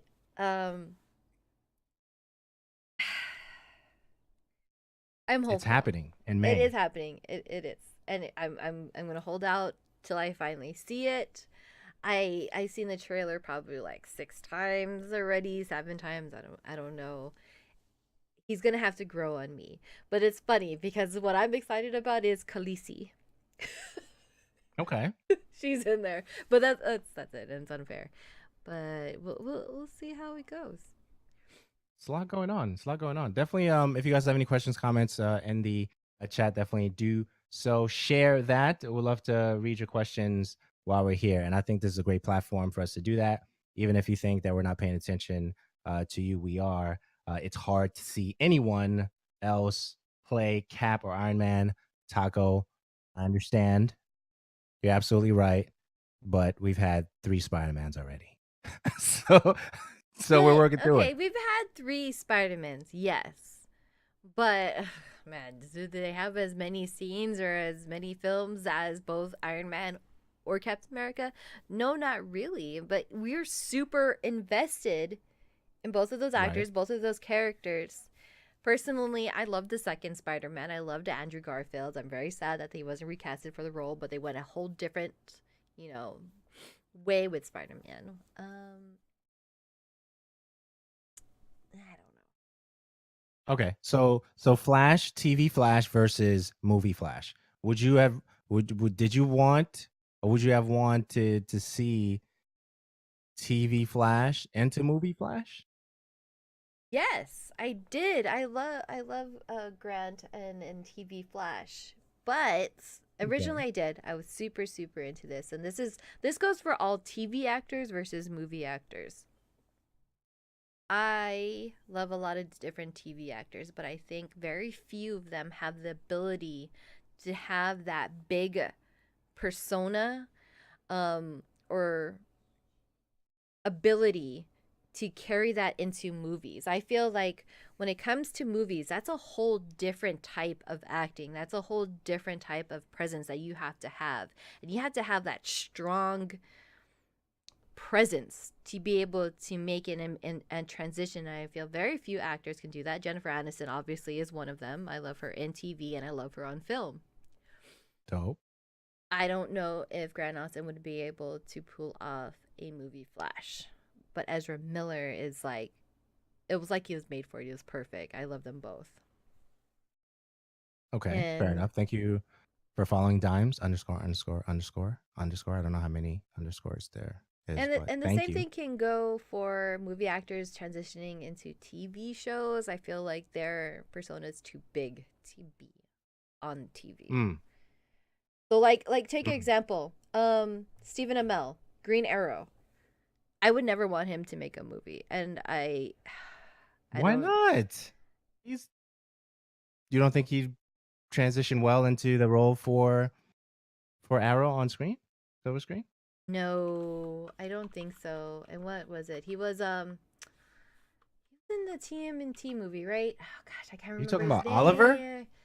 Talking about Yes, Oliver? yes. My Stephen God. Amell was in. Gosh, I can't Oliver. remember. I can't remember his name. Casey Jones. Daniela, you have failed the city. Well, oh well. But when I saw him in I didn't TMNT, like the I show didn't at like first. him. I didn't like him. Okay. It's interesting enough, when I first started watching Arrow and, Island, I think 5 year stuff, coming back to, the world and stuff, I didn't like it at first. I didn't like it at first. Thanks. Yeah, man. I'm glad you're here. Definitely tell a friend. I really appreciate you hanging out. But I didn't like Oliver at first when I first started watching Arrow. But it's one of those characters that I needed more time with. I think there was one season in there that people were like, that season was trash. And then the other season after that, everybody was like, okay, we're happy. And that happened in that whole Arrow. What season was that?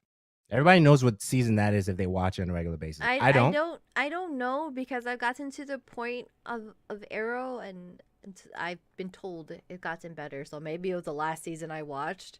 This whole Right. Felicity Oliver Queen relationship thing. Oliver I'm like, okay, I Queen. don't want to watch that anymore.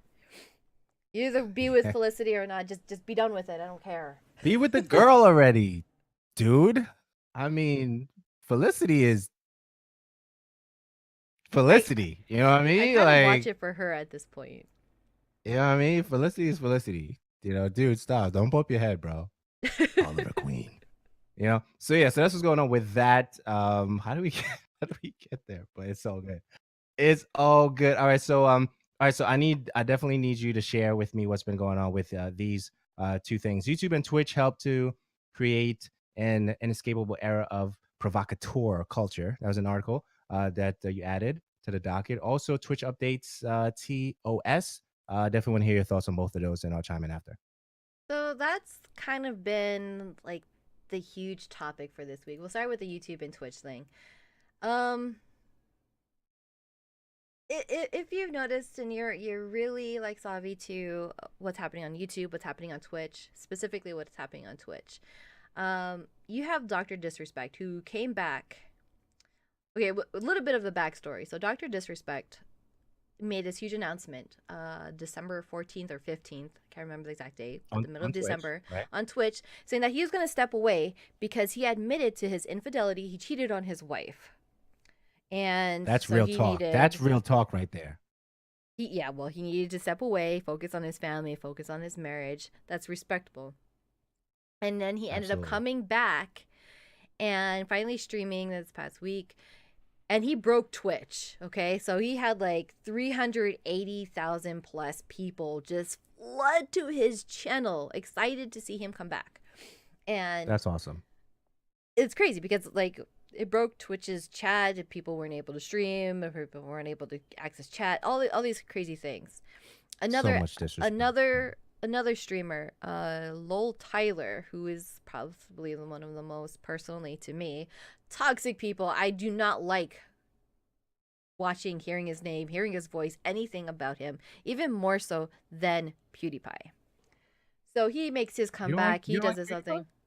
I think PewDiePie is really irritating. I don't like his persona. I don't like his niche. I don't like all that stuff. It's not me. It doesn't speak to me and what I like to watch and what entertains me. So it leads to all of this thing where is our moral compass when you have these when you have these different internet personas, whether it be on YouTube, Logan Paul, who YouTube has temporarily stopped using ads on his videos because the first time he got in trouble is because he went to Japan's suicide forest and he actually had the YouTube video of somebody who committed suicide up there. And then he apologized for that. And then just for him to come back and he's telling these kids to go ahead, eat those Tide Pods and tasering animals. And I was like, did you not learn anything? Do you not? I don't get it. But you have these personalities online who have such a strong influence over a lot of people. And as an adult, I know better. I'm not going to go eat a Tide Pod. I'm not going to go and think this is really tasteful. But you have teenagers. I have a 14-year-old who likes to watch YouTube videos. He likes to do that, and that influences them. So it's basically you have these entertainers who are doing these outlandish things because that's what draws their audience. That's what people find as entertainment. But they do not draw a line of what is too much, too far. And when they're constantly pushing that limit, pushing where that line is, what do? Oh, we'll temporarily ban you. We'll temporarily do this. And they'll give this apology. And what? The internet world is supposed to accept it, which their huge fan base, yeah, they accept it like, oh, it's okay. You apologize. You're sorry. It's all right. And then what? They just gonna push the limits again. Like for me, you can only apologize so much and go so far before I'm like, you don't care. Like, you just don't get it. I don't care if it's part of your persona, it's a part of this character that you've created. I really don't personally care if it's like, oh, but this will get me that much extra money. I don't care. But as a human being, as just a person, be like off of camera, where is your moral compass? And why as, you know, as the audience, as people who feed into that, think it's okay? Like, where are we going with this? Because essentially what YouTube and Twitch is turning into now is, you know, pulling from your idea of cutting the cord. A lot of people don't have cable now, so their reality TV are these people. What is the next crazy thing they're going to be? What is the next set of drama going to be? They live off of that. They feed off of that. So if you have Dr. Disrespect, Lil Tyler, and even PewDiePie, they have to govern where they are at morally, what they have to do. They're responsible for including their own moral clause, which a lot of big TV networks have a moral clause, but they are their own board. They are their own business, their own network. They don't have to include that. So you have to have these platforms that need to enforce that. But at the same time, I feel like when it comes down to it, YouTube and Twitch is only thinking about the amount of money that they make. That's why, you know, Paul Logan, whatever your name is, I don't even really care to get your name right because you irritate me. Is temporarily suspending ads. It's not forever. It's not permanent. They're not dropping him from their partner label. It's just temporarily because they know these personas, these people, make them a lot of money because people flock to them. And that when they make their triumphant comeback, people are going to love that. That's a huge drive for money. So it's like, where do we draw the line? Because this is what our next generation is feeding off of right now. This is their entertainment. All right. So a couple of things, a lot of things, right? You said a lot of things. All right. So a couple of things. Trends sway back and forth. Eventually, when the trends snap back, they will be in for a rude awakening. Okay, that's first thing from Rob. Second thing from Rob, Logan Paul will advertise his Merc on his brother's channel, who is just as popular. Yeah, his brother is just as popular too. All right, so this could easily turn into a theological podcast, but that's not why we're here, right? So when morals are mentioned, that's where I go in my mind, but we're not going to go there because that's not why people tune in. Technology gaming podcast. So popularity is one thing, management is another, right? So you may be popular in your space, whether it's a Dr. Disrespect or whoever it may be. At some stage in your growth, especially if the growth is huge with your platform, you need a management team, right?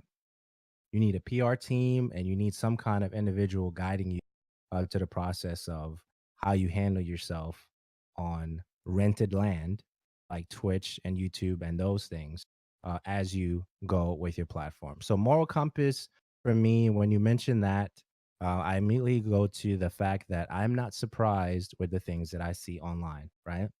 Now, for someone like me, if I do something like that, it's completely out of character.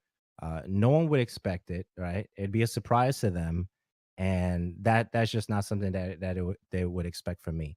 For individuals with that kind of platform, even a conversation I was having with someone recently, how could you have such a great platform, so many followers, and behave the way you do? Maybe they do not have a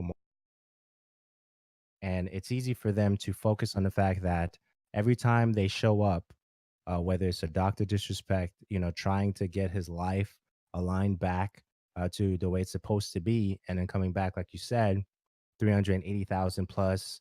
breaking Twitch and that thing versus somebody going to Japan to see dead people and record it, that's a whole nother thing, right? So you have two different, I guess it's a stark contrast and why he left and why he's back, that kind of thing. So I I just try to approach everything from the standpoint, I want you to treat me the way I'm treating you. And if I'm treating you great, right? If I have a tremendous amount of respect and honor for who you are, that kind of thing, I would appreciate the same thing in return. And I'm not perfect at it, right? I've messed up over the years.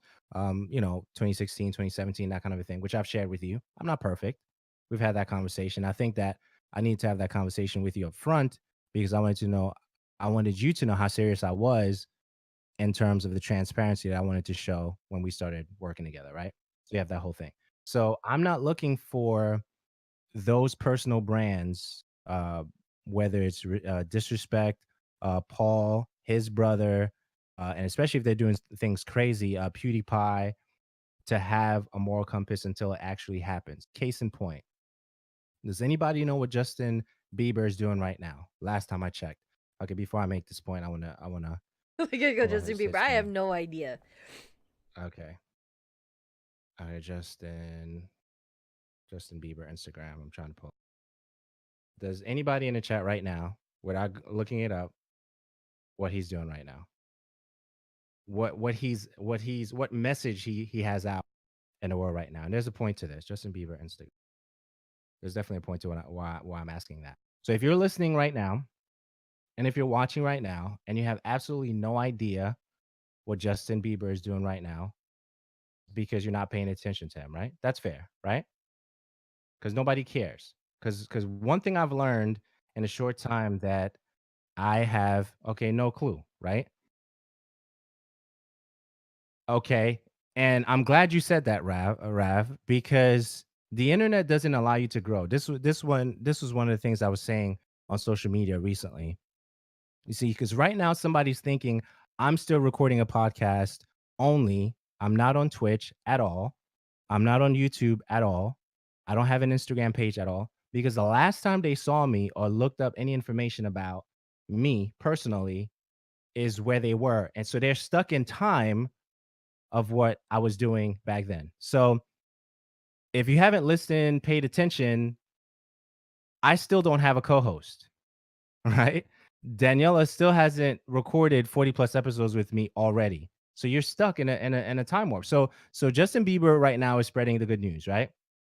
The gospel, if you will, in the context of what I'm talking about. But nobody allowed him to grow because they still believe he's peeing in a bucket at a restaurant. You see what I'm saying? So n- if you don't care about the person, you're not necessarily going to follow through on what they're doing. If you're a full supporter of them, you'll know exactly what they're doing from 3 years ago until now. But he's not a tool anymore, is my point, right? But somewhere, someone told him that, hey, let's go this way, let's go that way, and he's doing better for himself in relation to not just public relation, but what message he's trying to do some good in the world right now is my point. But that's not everybody's situation, right? And the internet doesn't allow you to grow like that, where they say, oh, so wow, I didn't know last time I checked you out, you were considering going to a particular event that you always get denied for, and now I see you there every year. No, the internet doesn't allow you to grow at all, right? But if you have individuals who are following your progress or whatever, and you're trying to do good in the world, then there'll be diehard fans or avid followers of your particular craft. And that's yeah, the Hillsong thing.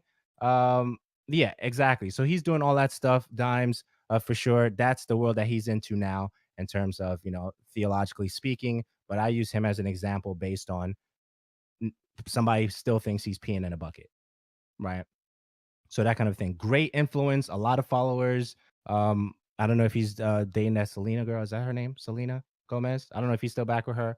Because I'm stuck in a time warp in my mind too, because I haven't followed him that close enough for me to know what he's doing now, but not close enough to know if he's still dating Selena, right? And that's my point. So whether it's a Logan Paul, maybe he gets to a place where he's gonna do right, but someone is going to be stuck in the fact that he went to see dead people in Japan, and that's where they're going to leave it. So it's a tough place to be in, and this content creation process. If the person doesn't follow you and in relation to what you're doing or what you continue to do, right now, someone thinks Daniela is just recording Twitch only, but she has her own podcast platform now because not everybody follows that closely. So I'm not surprised, and I hope that changes in the future. I hope the good outweighs the bad, contextually speaking, and what we see. But this podcast is not going to make the news like that because we're not in the business, quote unquote, of sharing like crazy negative things. So it's not going to be in the limelight like you see those platforms. And I doubt that they built their platform on that. I don't know if pretense would be the right, on that kind of foundational pillar of just, sharing negative things all the time. So that'd be interesting if they built their platform like that. I doubt PewDiePie built his platform on negative pillars. I doubt it. But now we see, hey, if nobody's paying attention to you, even though you have, the most YouTube subscribers and you need to do something crazy to get attention, that's kind of sad. That's kind of telling. Even though you have all these people, you still feel the need that you don't have enough attention that people are paying to you to get that crazy. That's kind of telling. And those are my random thoughts on that. I'm not surprised, but we'll continue to see it. Rav, what's Rav saying? Says, I don't feel sorry for people who do crazy offensive things and get stuck. I mean, I do hope they change and grow, but I don't feel bad for the bed they have to lay in. And that's like an interesting thing. And then I see what you're saying, but when you, like Justin Bieber, he has a whole team behind him. And when he realized he went too far, a lot of it had to do, and I think his mind change and his mentality change had to go with what his fans were saying. And I felt like when you have enough fans who just like, I'm so disappointed in you, I can't believe you did this, this is an image that you're setting for, I think in a good person, it hit them and be like, man, okay, you're right. I have this huge base. And he has this whole team with them. He has parents that who are also there with him and just be like, hey, you got to really think about what you're doing. And that's where that change comes from, that maturity comes from.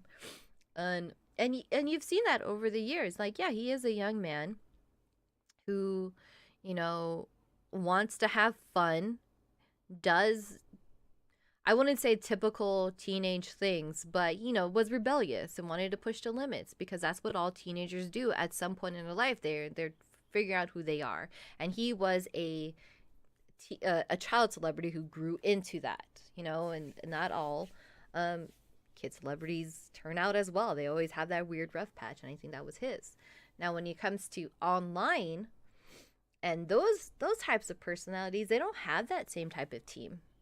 They don't have um they don't have specifically their managers. Maybe eventually they do. I know some streamers who do have managers who help them with this and get them these gigs and help push them in that direction, but most of them really don't. And I don't believe that they started their platform off of that. Like, going with Dr. Disrespect, he was actually a really goofy, weird, typical Twitch streamer that you all see now. But that was like in 2000, I don't remember, really, really early on in his career.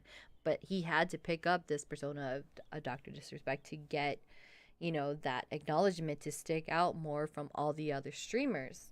And it is a really sad thing that for them to continue growing, they have to push the limits, push the boundaries, see where they can go to get that. And it is really, really sad. I mean, I'm not going to lose sleep over it. I'm very disappointed. But you have a full grown adult man who's married, who has kids. Come on. Like, really? Okay, It's just who are we talking about right Dr. now? Disrespect. Hold on. Got it. Okay. Dr. Disrespect. He's married Oh, and he'll make comments. I think the latest one after his whole thing with his wife, which honestly right now there's speculation like, okay, this is really weird how it was all handled, because I think he still was his wife. great that your marriage is still working out. But I think she's now a part of his stream as Mrs. Sexy Assassin or something like that. It's really weird. So a lot of there's some communities and forums where I think like it was just a pure setup, like he needed a break. So they made up this whole thing and made up this whole drama. But I don't know. Obviously, it's speculation. But I think the latest thing is that he was making these racist comments about, Chinese people and mocking them in a way and playing his game. And he says that he's not racist. Oh, my wife is Filipino. I can't be racist. Anybody who uses that as an excuse, you can still be racist, okay? and think that it's okay. I don't feel like they have that same type of influence like Justin Bieber to be like, hey, your fans don't like this. Because sadly enough, on Twitch, it's almost the reverse. The more toxic you are, the more of a fan base you'll grow. Because I don't understand it. I've never understand it in the last like 5-6 years, more so in the last 3 or 4, that the more negative a person you are, the more outlandish that your rages are, or incredibly disgusting topics that you can bring up, is entertaining to people to watch. They love that negativity. They love to see that negativity. They love to see that drama. They're pulled into it. And that does nothing for, having streamers, YouTubers like that want to change because their audience loves it. Right. So and it sells, right? Yes. It still sells, right? So real. I'm gonna deviate real quick and then come back and let you expand on this some more. Detroit Become Human. There's a lot of conversation surrounding that, right? A lot of conversations. There's over 1,000 permutations of what kind of decision you're going to make with the main character or even characters in the game. But we watch movies that have those elements and subject matters all the time. But yeah, there's a lot of conversation surrounding, I'm not going to play Detroit Become Human because the things that are, involved in it, and daddy's angry today, and all that stuff in relation to that whole conversation. So it's interesting, by way of conversation. I just want to say real quick, and when you were talking about Bieber, when we were talking about Bieber, is it's an interesting conversation to have with Bieber, but it's off topic for me, for us, because Justin Bieber becomes a theological conversation. All right, because his pivot is I'm with you as far as team and supporters and stuff like that. That's great, but his whole super change, if you want to call it that, trajectory, pivot, crossroads situation becomes a theological conversation, which we're not going to have here. I would definitely want to have that somewhere else on another platform that speaks to that, but that's a whole nother thing. But having that big of a platform, making the decisions that people are making, whether it's the Logan Pauls and the disrespects or anybody you consider major, moral compass is almost an oxymoron to me in relation to some of the things that we're seeing happening real time. You have more on that? No, but it leads right into the next topic here, just Twitch specifically. So speaking of, having really toxic behavior and accepting that and thinking that it's okay, Twitch also updated their terms of service this week, which takes into full effect. They're giving people some time to adjust to it. It goes into full effect, I believe it's Monday, February 19th. Yeah, February 19th.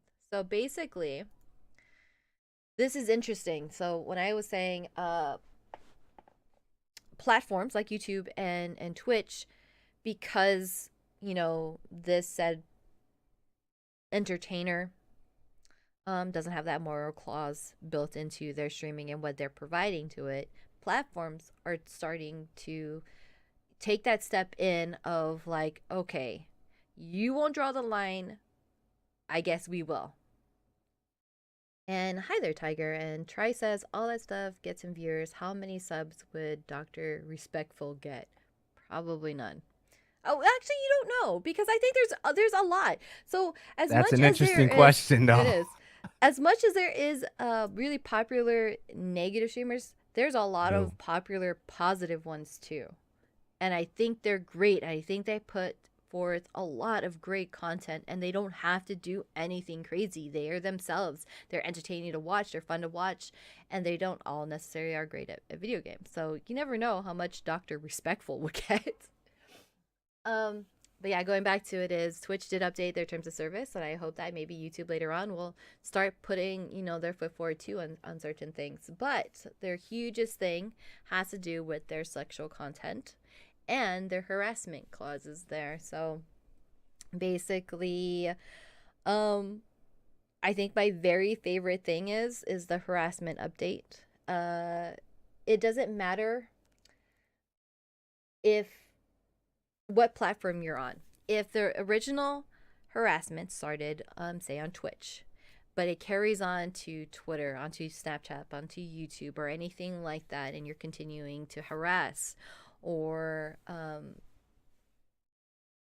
yeah, I guess harass is, I'm just gonna go harass, bully, another entertainer, a streamer, a viewer on any other platform, and you report them, Twitch will look into all those other platforms and every evidence that you report, and it is a bannable offense. I think that's awesome. Before, it was only if it happens on Twitch, we'll only pay attention to Twitch. We don't care about what he said on Twitter.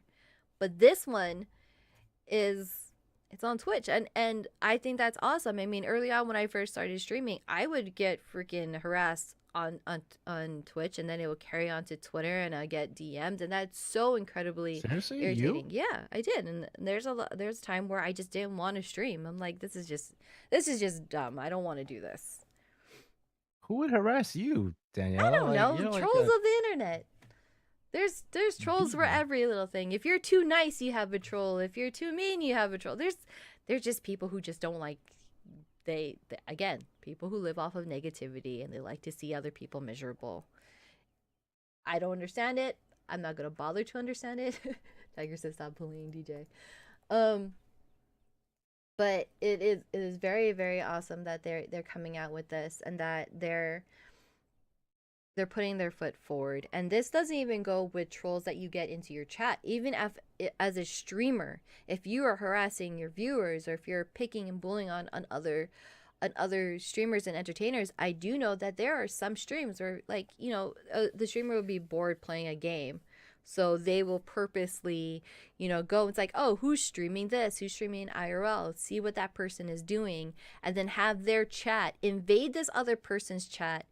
And in a sense, I mean, they might not see it, but really, if you're just super black and white about it, they're harassing this other streamer. Sometimes it's for positive intent, but some people would be like, oh, this guy's like going to the bar, and let's see if he'll drink this, let's see if he'll do that, let's see if he'll take all these other shots, and then he'll tell, like, that streamer is like, who's streaming IRL at the bar, hey, I'll donate $20 if you take 6 shots one after the other.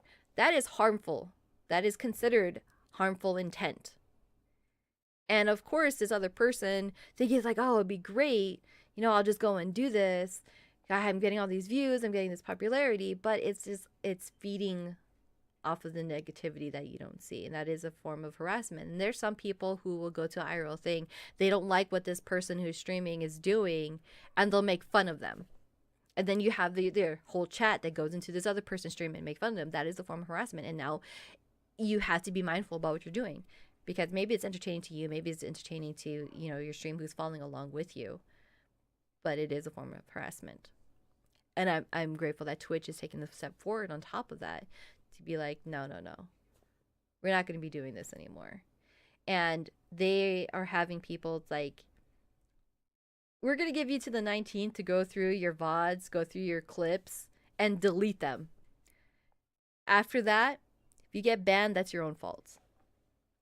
So they're even given a grace period before they get down to business. That's pretty dope. Yeah, and I think that's pretty crazy, because they know it's a problem. They don't.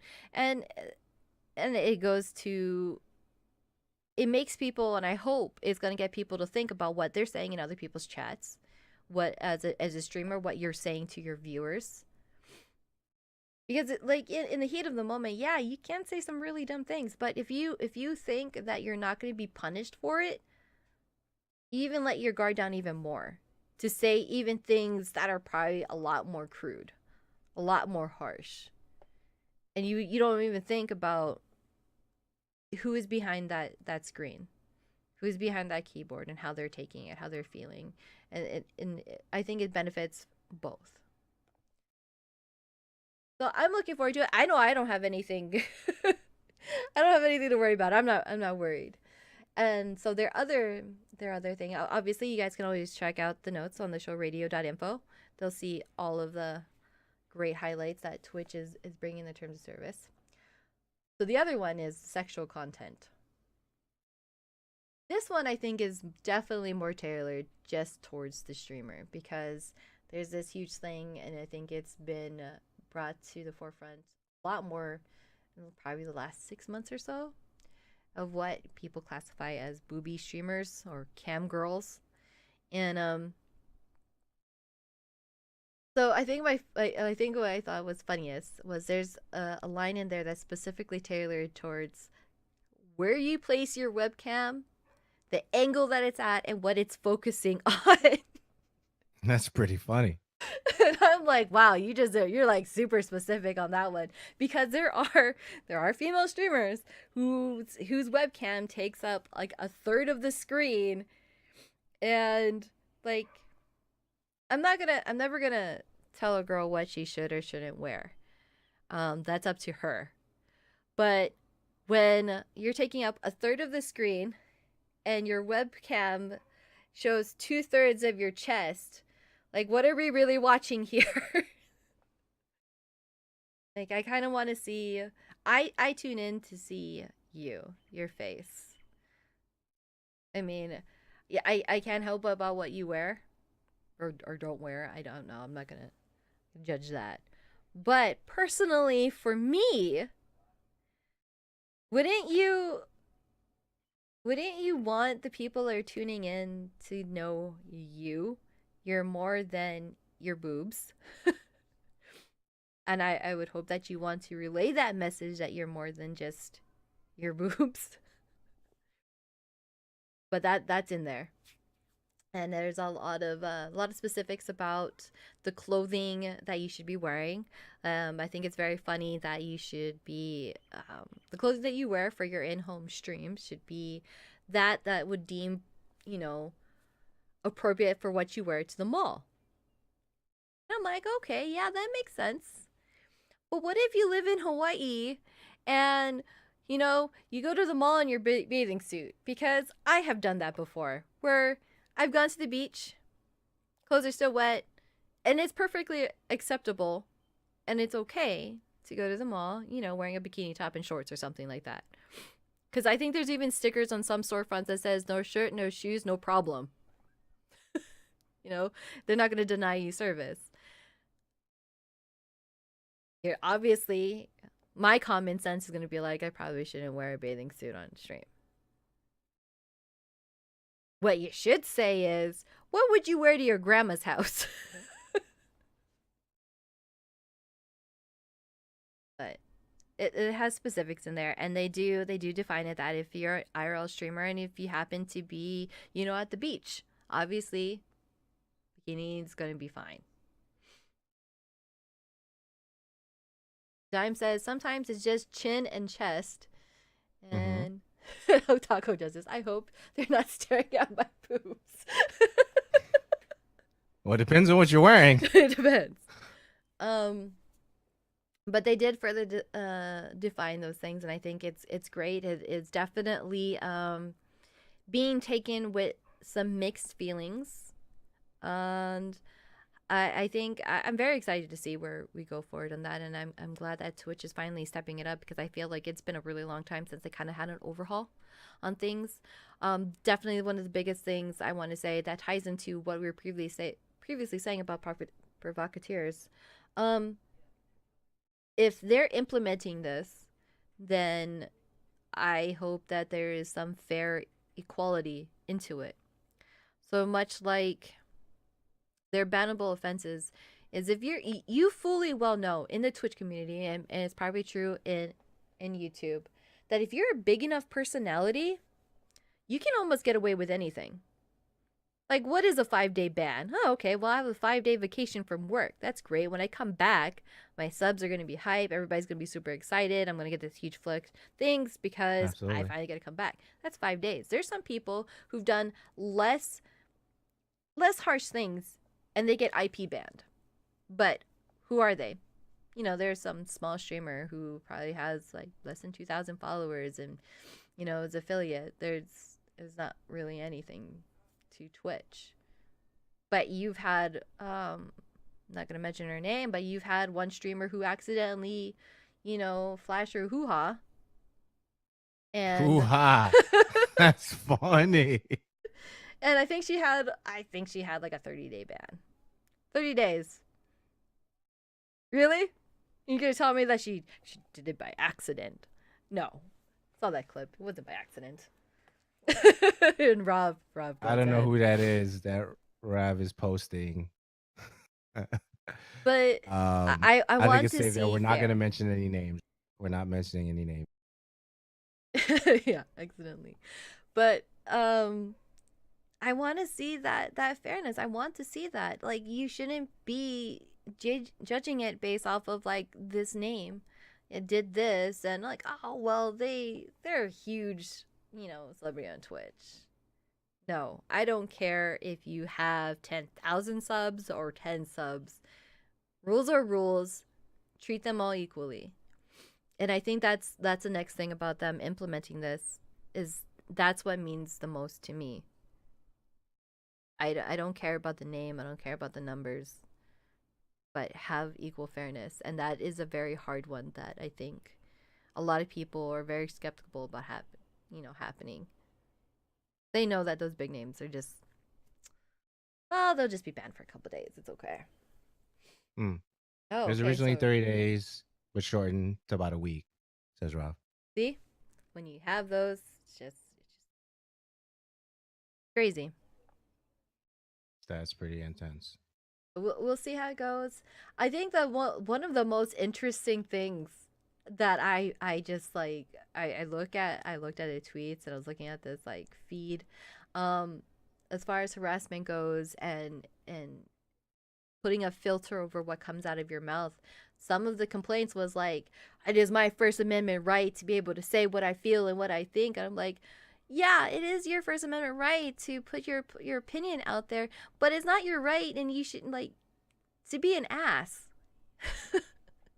Like, we don't have to listen to you, and nobody should have to tolerate it just because it's, you know, it's your right to speak your mind. Doesn't mean we have to listen to you be a jerk to people and name call. That's not what the First Amendment right is for. Word. Oh. There's a lot there. There's definitely a lot there. Um, so I guess a couple of things I'm thinking about. Some people tune in for that stuff, right? Mhm. And the person who's dressing cosplay every time they stream know that people are going to tune in, you know, for the nurse outfit, you know, or the housekeeper outfit, you know, that kind of a thing. So people do tune in for that, and they're going to continue getting the subs and that for just that. Yeah, and it's funny because I've been called out on something. When I feel the way that I do about the sexual contact update and everything like that, I do have one friend online. I think she's an amazing cosplayer, and I adore her. And people say I have a double standard on it. So there are streams, and I really hate to call them booby streamers, but where their full intent is only to show cleavage, and they know that they pulls in the number. It's like that's their whole thing. That is, they do it on purpose. Whereas I have a friend, Kristen, who's a cosplayer, and she can't help that she's naturally heavy up top, Gifted. gifted, and but she doesn't do it on purpose. Is what I'm saying. She has an incredible, delightful personality, and she's fun to watch. She's a great streamer. She's entertaining, And yeah, she is a cosplayer. She does put together her cosplays on stream. She also plays games, but she doesn't use on the Twitch platform as far as that's concerned. She doesn't use her breast as a marketing feature of please check me out and stay. And some people see that Well, as I me mean, as but that having goes a double without standard. saying. But that goes without saying, though, because when people check out, they will stay if that's what they're there for. Yeah, Once I they mean tune in. that's gonna happen, but she's not doing it on purpose. It's not like she makes YouTube videos, which she sometimes for a little while she does. It's not like her thumbnail is just that, and it's not Mm, like her webcam is just like let me take up a third of the screen and you're just gonna see this part of me. No, it's right. it's her working and it's her doing her thing. And yeah, obviously there's gonna be viewers who stay because like, oh, look at that. I get to see boobs or I get to see the top of somebody's boobs or something like that. She's not doing it with that sort of intent. Whereas Right. there are streamers who do. That is like their entire marketing thing and that's all they want. I don't care for that. If it just happens like, hey, you can't help it. You're blessed. That's what happens. But it's not like, hey, please stay for my boobs. When people make comments in her chat about them, she's Right. like, it's gone. She's like, that's not what I'm about. You're gone. Get out. It's like, yeah, they're there. I can't hide them. I can't just like duct tape them. It just happens. Okay. So Fair enough. Fair enough. First Amendment right protects you from government, not private platforms. That isn't a booby streamer. People are dumb who think all well endowed women are booby streamers. sorry, I read that next one. I read that too. You want to read that one? Dime Somebody. says Andrew's nude head is keeping me here. Thank you. It is well endowed, for sure. But So, going back on topic, some people feel like I have a double standard for that. No, I don't feel that I do. There's people who do it. To those who do it, but intent to like this is how I'm drawing people. I think the worst one is just plain obvious is the ones whose webcam takes up half of the screen, and then their gameplay is like this tiny little picture-in-picture window. Like really, you're Puyo you're not even Tetris. you're not even showing anything. But That's pretty funny. That's, I mean, that's a very interesting situation. But I'm glad that they're doing their best to actually improve the content and harassment they're trying. enforcement stuff. Twitch is definitely trying to clean up the toxicity in their community on their platform. So I commend them for doing that. Now we'll just see from the 19th on where it goes, what happens, how it's going to be implemented, and we'll see how people clean up their act or not clean up their act. You never know. Absolutely. Absolutely. So yeah, so that's what's going on with that technology news. Oh, entertainment news. Man, we went in on that. That was good stuff though. Oh, that was That was just definitely good stuff. entertainment news. I That forgot we was yeah, still. that was just entertainment news. I So forgot we're we still wrapping have up video game entertainment news, news. people. That's it. We got one more section to go. Video games. Video games, Pillars of Eternity 2 is coming to PlayStation 4, Xbox One, and Switch later this year. Focus Home Interactive and Voss Talk Games, developers of the Stalker series, have announced Fear the Wolves. Any comments on those two things? I'm kind of interested in this battle royale. I mean, I know I keep saying that it's so overplayed and it's so many of them, but it seems like it kind of might have an interest. Okay. Know about my life and battle royale games. They need to stop. You still working it out? Yeah, yeah. Okay, fair enough. So, all right. So those are the things happening on things. The Search 2, the sequel to 2017's solid sci-fi Souls-like, has been announced. That's a thing. And the next topic, I definitely want to spend some time uh, thinking it out loud with you, Daniela. E3 press release. that dropped 3-4 days ago in relation to the sales of the gamer passes as well as media registration info are now open. So that's what's going on with that. So anything on Search 2 before we get to the E3 stuff? No. Okay. All right. All right. All right. All right. So yeah, I want to hear your thoughts on E3 stuff. First, I have an angle I want to go with. Definitely want to hear the chat comments and questions as well. Please feel free to chime in at any time, interrupt at any time. It is really, really appreciated. Danielle, E3 conversation, Gamer Pass conversation, press release conversation. Your thoughts there? So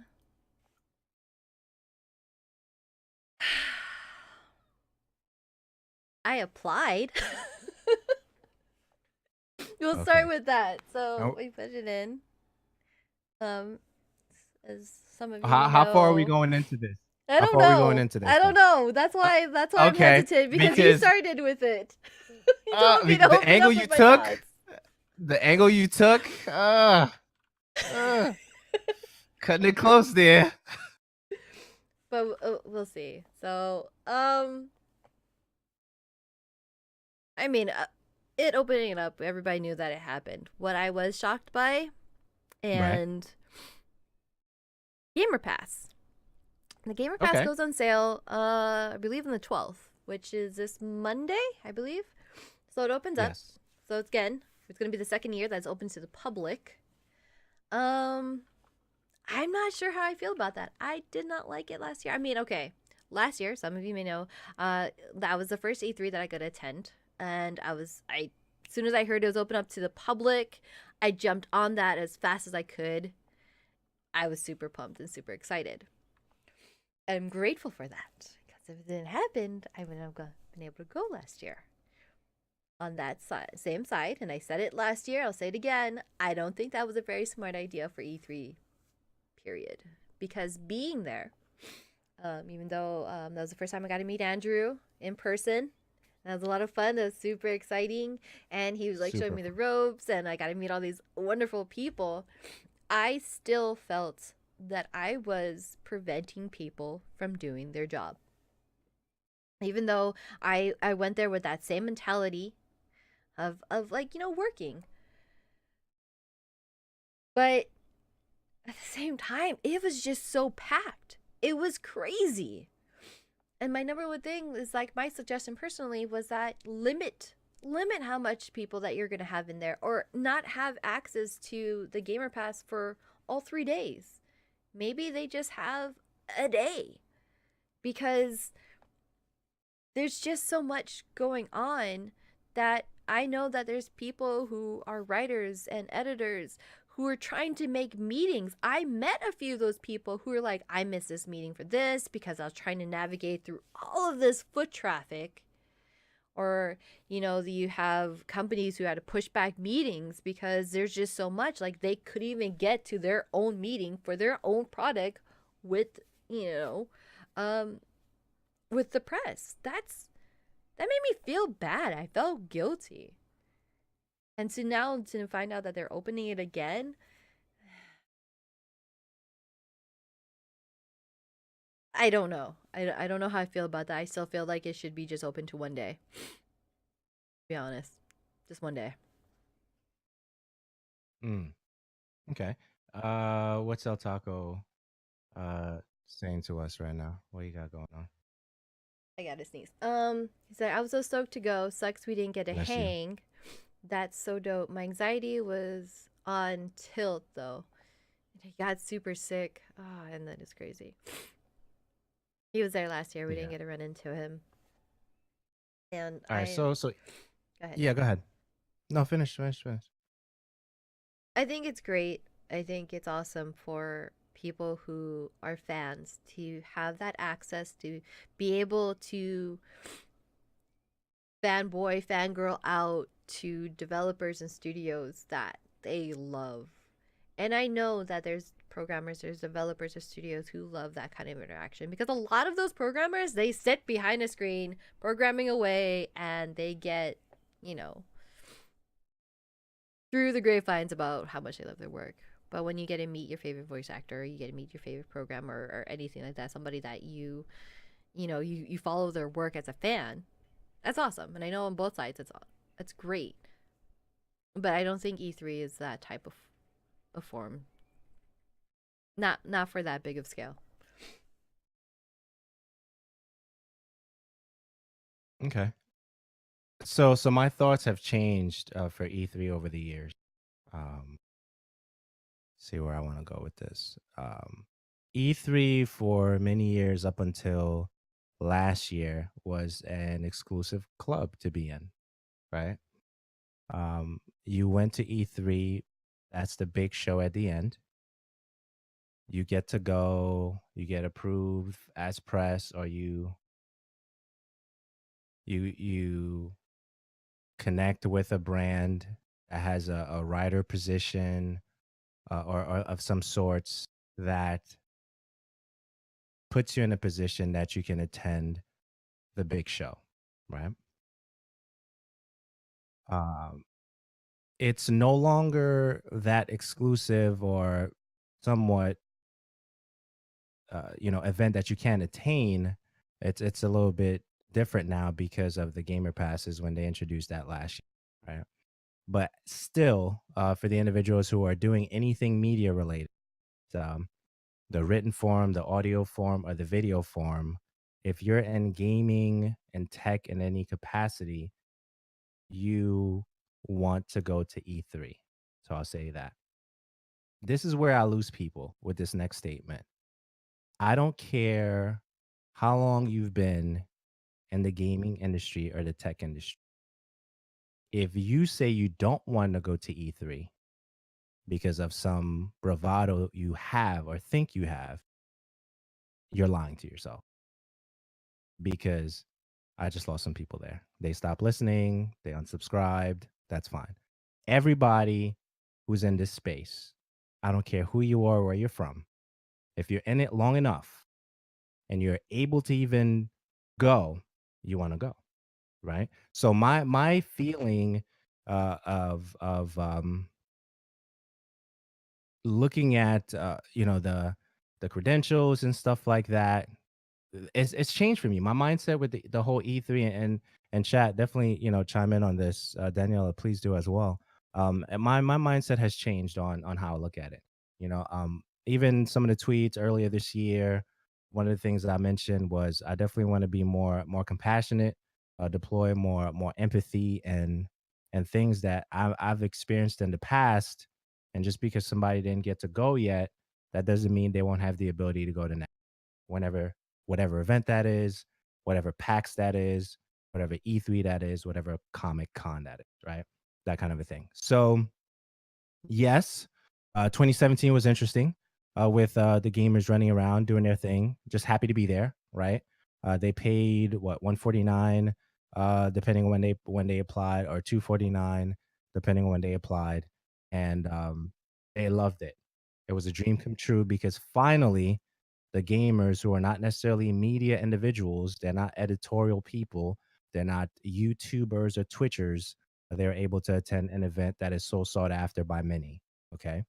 And I think it's an encouragement to the individuals who are saying, you know what, I'm going to pay this 149, I'm going to pay this 249 this year, but next year, I'm going to come back as a media person. And I think that's encouraging. And I think that anybody with a platform like this, anybody with a podcast, or you recorded podcast for a while, you recorded video for a while, and you should encourage anybody, especially if you've gone, you should encourage anybody to be like, hey, if you didn't have the stuff this year and you still want to go, okay, consider paying if that's your thing. Or if you have the stuff, you have some writing experience or some freelance experience, connect with a group that will give you the opportunity to go over the course of the last 4 or 5 years. So now we're getting to a history now. I've gone pretty consistently to the show, maybe 4 or 5 years at this point. The first year I was approved on my own merit. Thank God for that. I'm a man of faith, so I believe God does everything right. Second year, was a collab. Third year was a collab.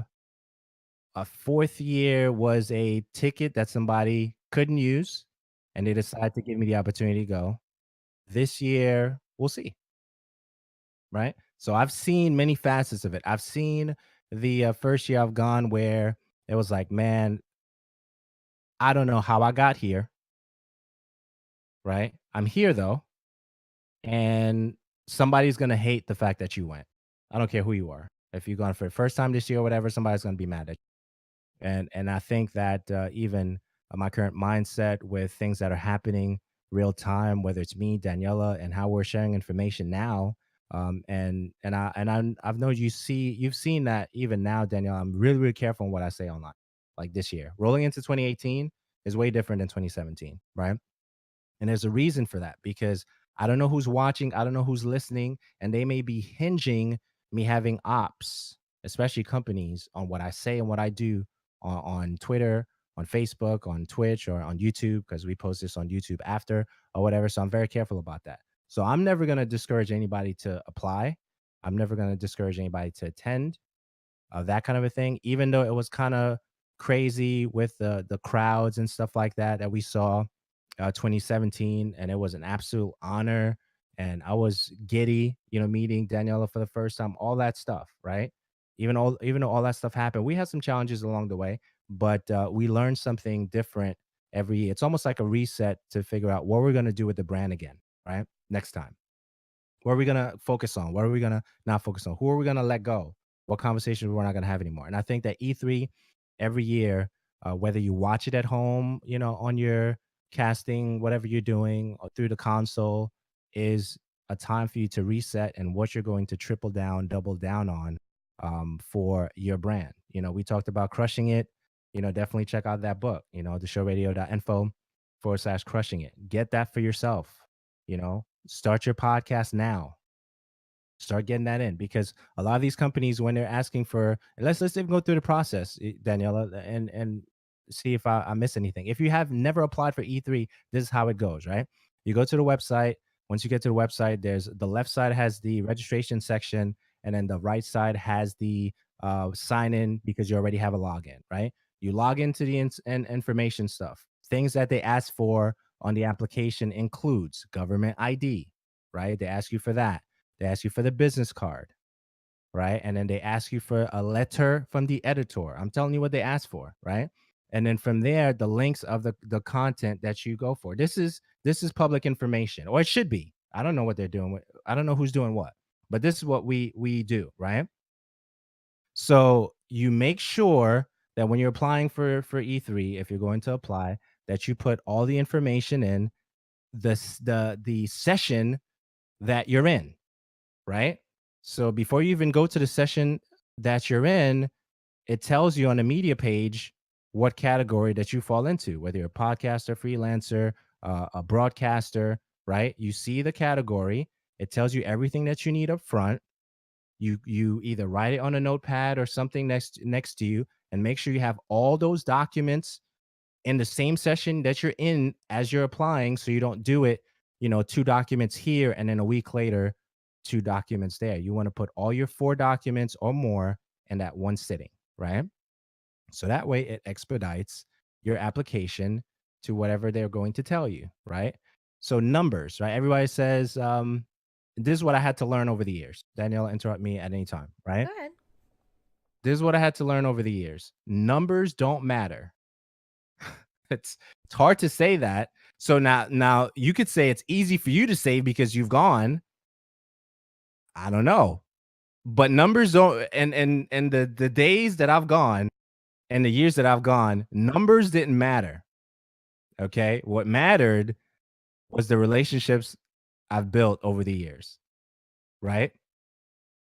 And even if I don't know the individuals who approving the application, whatever the application is, if they kind of saw my stuff somewhere on social media and they liked it, that could bypass any 8,000 clicks, impressions on a website. That could bypass any 50,000 subscribers on a YouTube channel. That automatically bypass and approves the application for me. So The person that is telling you that numbers matter, maybe it does, but Daniela, I don't pull numbers. You've seen them. I don't pull numbers, podcast numbers like everybody else. I don't pull impressions on websites like everybody else. But for the most part, I'm not saying this is a perfect thing for me. For the most part, I hope that most of my relationships online are decently um, intact enough where opportunities, stay open regardless of what numbers I pull. That's what it is. So I don't know. To be determined. 2018 to be determined. It's not a conversation that's necessarily open right now. So if that's one of your questions, whether we're going or not this year, I don't know. We'll see. I don't know.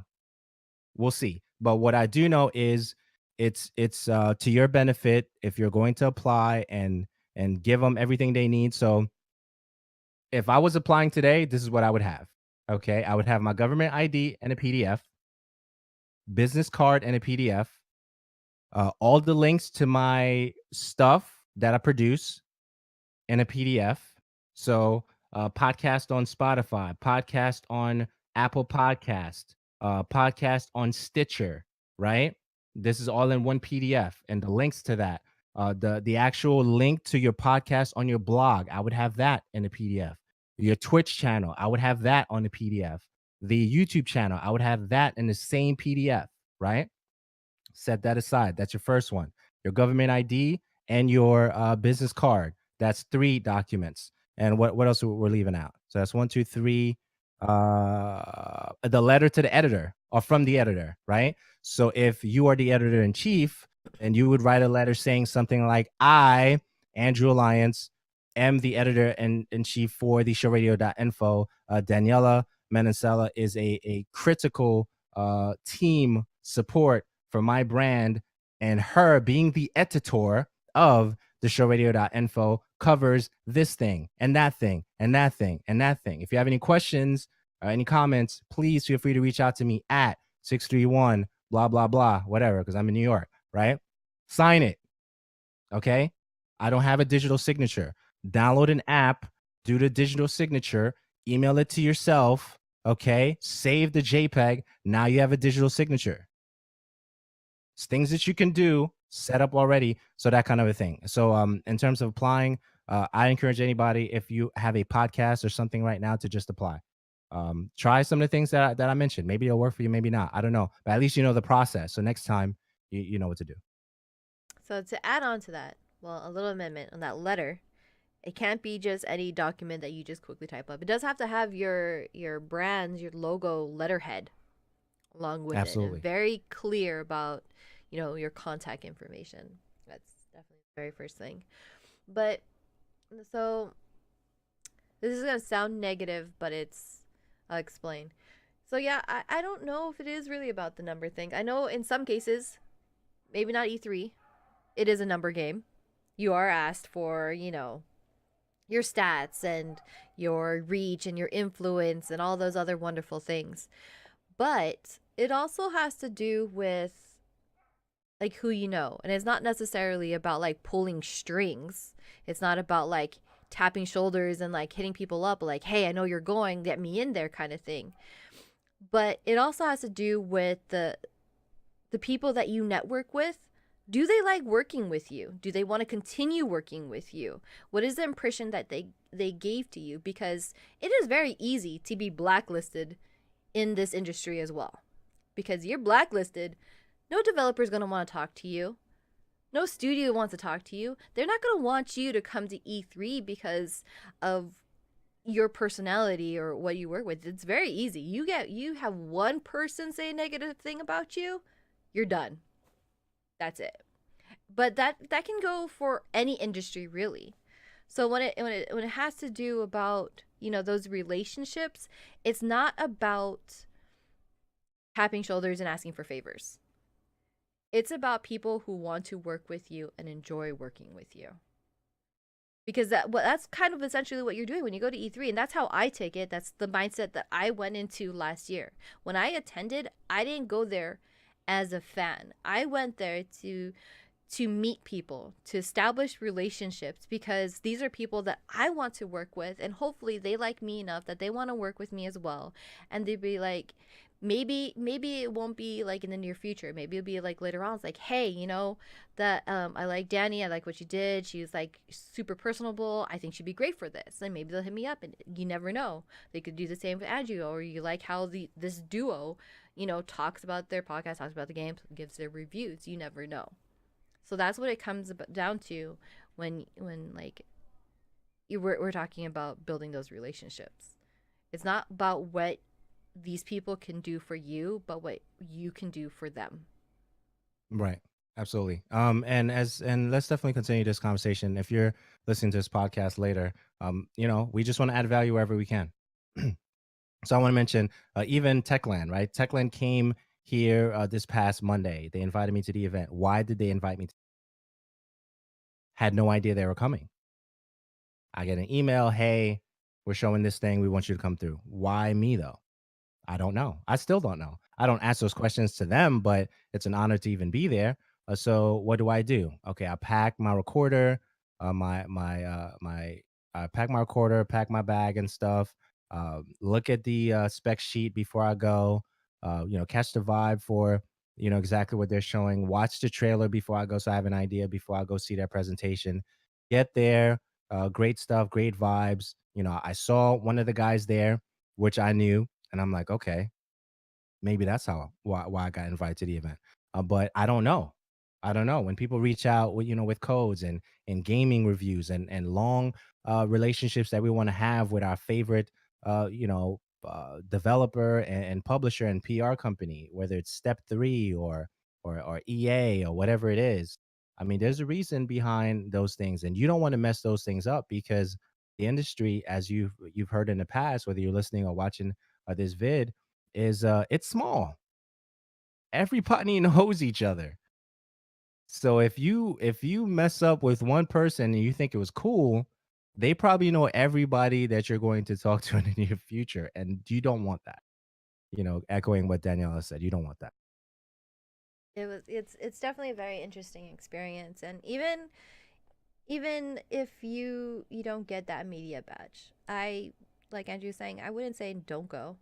If you can afford it, go ahead and buy that gamer pass, and still go in with that mentality that you're there, for work, for you're there as, a podcaster, a writer, a freelance writer, anything that it is that you identify yourself as. Because that badge, you do get this really, at least I did, this super neon, like stick out badge to distinguish, media industry and the gamer pass. But when you go to the booths, when you're meeting people, they don't they don't base their judgment off of if they're going to talk to you or not simply off of what color badge you're wearing. If you're there to have a good, open, solid conversation with them, and you're genuinely interested in what they are providing, what they are doing, they will talk to you. And I think that's awesome. So don't be discouraged. Go ahead and give it a try if you can afford it. If you don't make it in, do it. Apply, yeah. Apply anyway. All the documents, upload them in one sitting, not two here and then two next Friday. Yeah, Just don't that's do that's that. what I did. Just have all your stuff ready. And there's like, even if you don't own Adobe PDF, there's free apps, there's free stuff. I believe Google Docs even has some extensions to help you create PDFs if you need Word. to. So Yep, absolutely. And also Cam Scanner. Cam Scanner is a good app. If you don't have something to take pictures with, Cam Scanner, you can take a picture of your government ID and your business card. Like just have all that stuff ready. GIMP, if you're looking for editing software, if you want to make business cards, open up GIMP. Throw your logo on the left side, put your name, your title, email, and then export that as a PDF. Bring it to um, what's those can't think of those Kinkos or a place like that. Produce the cards, have them cut it. You can get it done. You can get it done. So that's what's going on with E3 stuff. Any comments and thoughts on that chat or anything? Any questions or um any oh, lingering to thoughts before we move? To go on with Go what ahead. Tri was saying, so Tri said he thinks that this year, he read something about the industry hours. So I actually looked it up, and they actually improved it a little bit better. So if you don't know, E3 this year is going to be on June 12th through the 14th, which is a Tuesday, Wednesday, Thursday, and there is distinguishing times, which I think the window's still a little bit small, but it definitely is better from last year. So the industry pass, if you get a media pass, an industry pass, the showroom floor and everything opens at 11 and on the first day and 9 a.m. on the last 2 days. Whereas if you have the gamer pass, you have access on Tuesday at 2 p.m. and Wednesday at 12 p.m. and Thursday you have the same thing as the industry guy. So there's there's a little bit of a window for those media and industry folks to have just their time on the showroom floor, which I think would help them a lot. Although 3 hours, man, you better be on your hustle every single day Yeah. to get those things done. And as a fan, I think from 2 to 7, I think that's a great. It's a good amount. That's a good window. Oh, see how that it goes and happens, and see if it helps alleviate the traffic better for everybody. Absolutely. And Inkscape is better. Free vector program according to Rav. I have not used Inkscape, so definitely throw that in your app list. Inkscape. I definitely check that out. But yeah, it's definitely a conversation that we're going to build on in the near future. Because I know that now that the information is out for E3, it's going to be on our minds until we actually get to June. So stay tuned for more data, more info for that.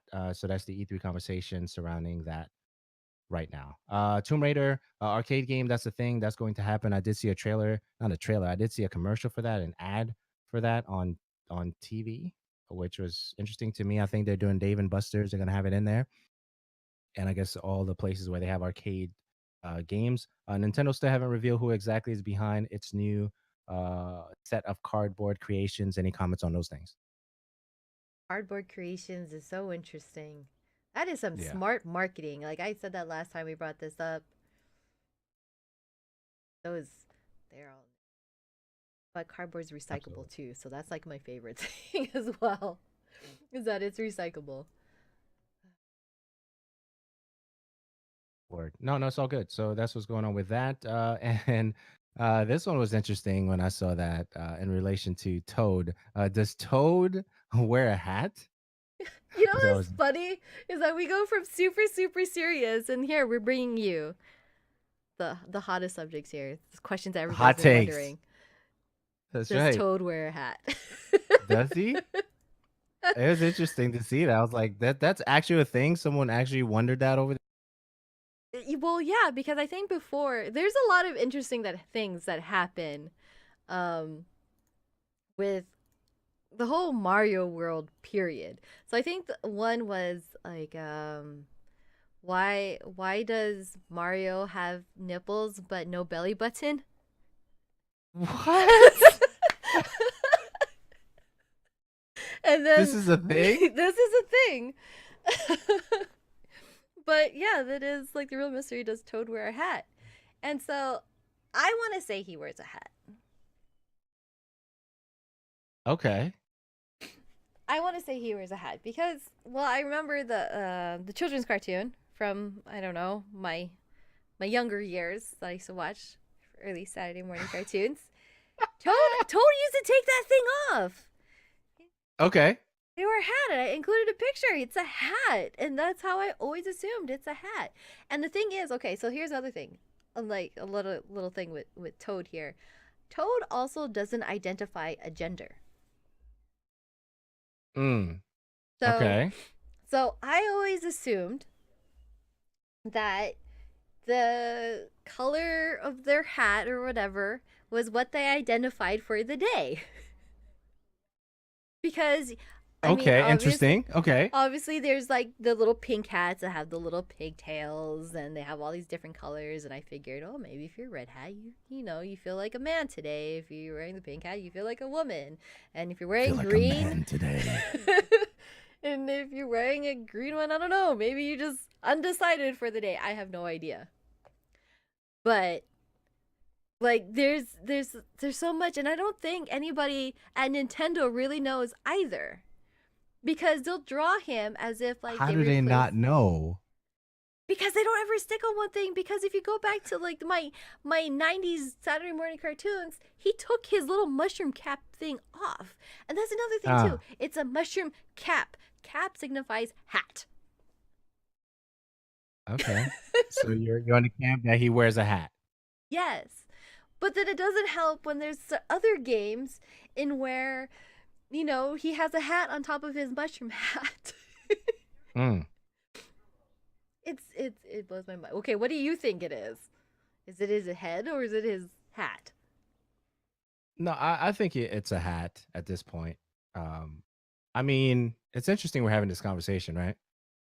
Yeah. Because right here, who's this guy? Get off. Is that the one that had the mints inside of it? Yeah, yeah. So I think it's a hat. I think he wears a hat. Taco say I'm dying. So when I take off his hat, right? There's mints in here. I don't want to break this thing. I have to figure out how to open it because it's not opening right now. I think the mints are stuck in there. Oh, Yeah. Birdo is So actually a there's still boy. mints in here. Oh my There's still goodness. mints in here. Okay. So yeah. So we'll say he wears a hat. And I like how Mr. Rov brings up the Birdo edit. So Birdo is actually a boy. He was a pink dinosaur, but he was a boy. He was a male who Hmm. wanted to be a girl. What is a Moorish Cuban? What Urban? is I that? have no idea. Yeah, what is that? I don't know what What that is looks that, like. Dimes? I need more clarification and context, please. Let's know what's going on there. Maybe I'm saying something that, Logan Paul would say and get in trouble. I don't want to get in trouble. But there's a Um, lot. I mean, Nintendo is just always in their own little world about the backstory of different things. But I'm just word, gonna say, Toad hat. Although it's a very word. strange hat. It's a strange hat for sure. But then you have those like those other things where people say that's part of his head, and that's why he doesn't really wear shirts because he doesn't have an opening in his shirt big enough to go over that ginormous head of his. So that's where he wears little vests. Toad, he's a stud. Toad is a stud. No, it's pretty cool. Now I saw that and I was laughing the whole time. Cannot believe that someone actually posed that question online that became a headline for websites and outlets. But yeah, so that's the thing. So yeah, I think it's a hat. Daniela thinks it's a hat. What do you think, chat? What do you think? So that's what's going on there.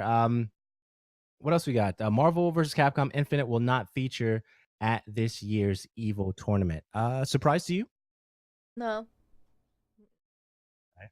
Not so I much, right? don't. Not so much. I mean, I was a little bit. No, not really. Actually, no, I wasn't surprised. Just Yeah, leave it as because that. sales were really low. I think we covered that in a previous episode. They got 1 million since September or something like that, and they were expecting 2 million. So something like that, and I think that just makes sense based on the earnings and the report that they published. That's what's going on there. NetherRealm doing it big. National Pizza Day. National Pizza Day was recent, maybe a day or 2 days ago. Yesterday. It Right? was yesterday. Yesterday. It was yesterday. NetherRealm has released a gameplay showing off the Teenage Mutant Ninja Turtles and DC themed fighting game Injustice 2. I want it just for that. Any comments and thoughts on that, Daniela? Mm, cool, but I don't know. The Ninja Daniela? Turtles. This is the Ninja Turtles. Yes. Yes, it's the Ninja Turtles. Exactly. But I'm not really so impressed with Injustice 2. That's it. Excited for Oh, Turtles, okay. but I'm not. But you like the turtles. I like the Turtles, of course I do. Yeah. Not so much Injustice 2. Yeah, it's yeah, I would get it just for that because the turtles are in it. There was a turtles game that I really enjoyed back in the Super Nintendo days. I believe it was called Turtles Tournament Fighters. Uh and Michelangelo was probably one of my favorite characters because he had the uppercut move called Rising Thunder, I believe it was called. So what's wrong? Nothing. Nothing. Yeah. So So that was a tough game. That if you go back and play that, like if you're able to play that on a uh Super Nintendo emulator situation, whatever, like fighting some of the bosses in there, they made it really tough for you to win. Yeah, I remember that. That was a good game too. Very, very good game. Any comments, thoughts? I have thoughts on pizza here. So two Okay, I questions. think I know where this is going, but go ahead. Two questions. It's a universal Yeah. question. Pizza Yes. on or off of pizza? A pizza. Here we I go. can't even phrase my question correctly. You're Pineapple. you're so hyped about it. You can't even ask the question. Pineapple on or off of pizza? Okay. So here's the thing. Before I answer, Daniela, Okay. right? Okay. You are in Hawaii, right? Yeah. Pineapple is a thing in Hawaii, right? Yes. Okay. And just based on the way you asked the question, I'm gonna go with you do not like pineapple on your pizza. Is that a correct assessment? Yeah, that's correct. That's okay, that's correct. Okay. I don't have a problem with it. I don't have a problem with it. So my question is, what happened with you in pineapple that you don't like it? Okay, so I'll eat it. Okay, don't get me wrong. If it's there Okay. and I don't have any other options, pizza is pizza. I am going to eat it. I might just pick the pineapple off of it and just eat that separately. But I think I have a problem with it because it's called the Hawaiian pizza. That's the number one thing. And Okay. So there's some there deep rooted things there there. is there Okay. is a deep rooted thing in it because I hate when things like let's throw a pineapple on it and label it Hawaiian. It's like nah, Okay. bro, nah. That So all right, doesn't so let's happen. continue. Let's continue. What should we classify as Hawaiian that you're going to be okay with? Nothing. You don't have to. You don't have to classify it Hawaiian. Period. Okay. So we found this new pizza joint on island that I'm so happy that we found. It's called Pietro's, and it is the only pizzeria in Hawaii that is licensed and has a certificate of authentication that has a true Italian brick oven stove in their restaurant. It's the only one. The owner, On the entire Hawaii. yeah, the only one in Hawaii. The owner had Right. it imported from Italy. He had it certified and everything like that, and it's awesome pizza. And on his menu, and this guy is from California, mind you, and his menu.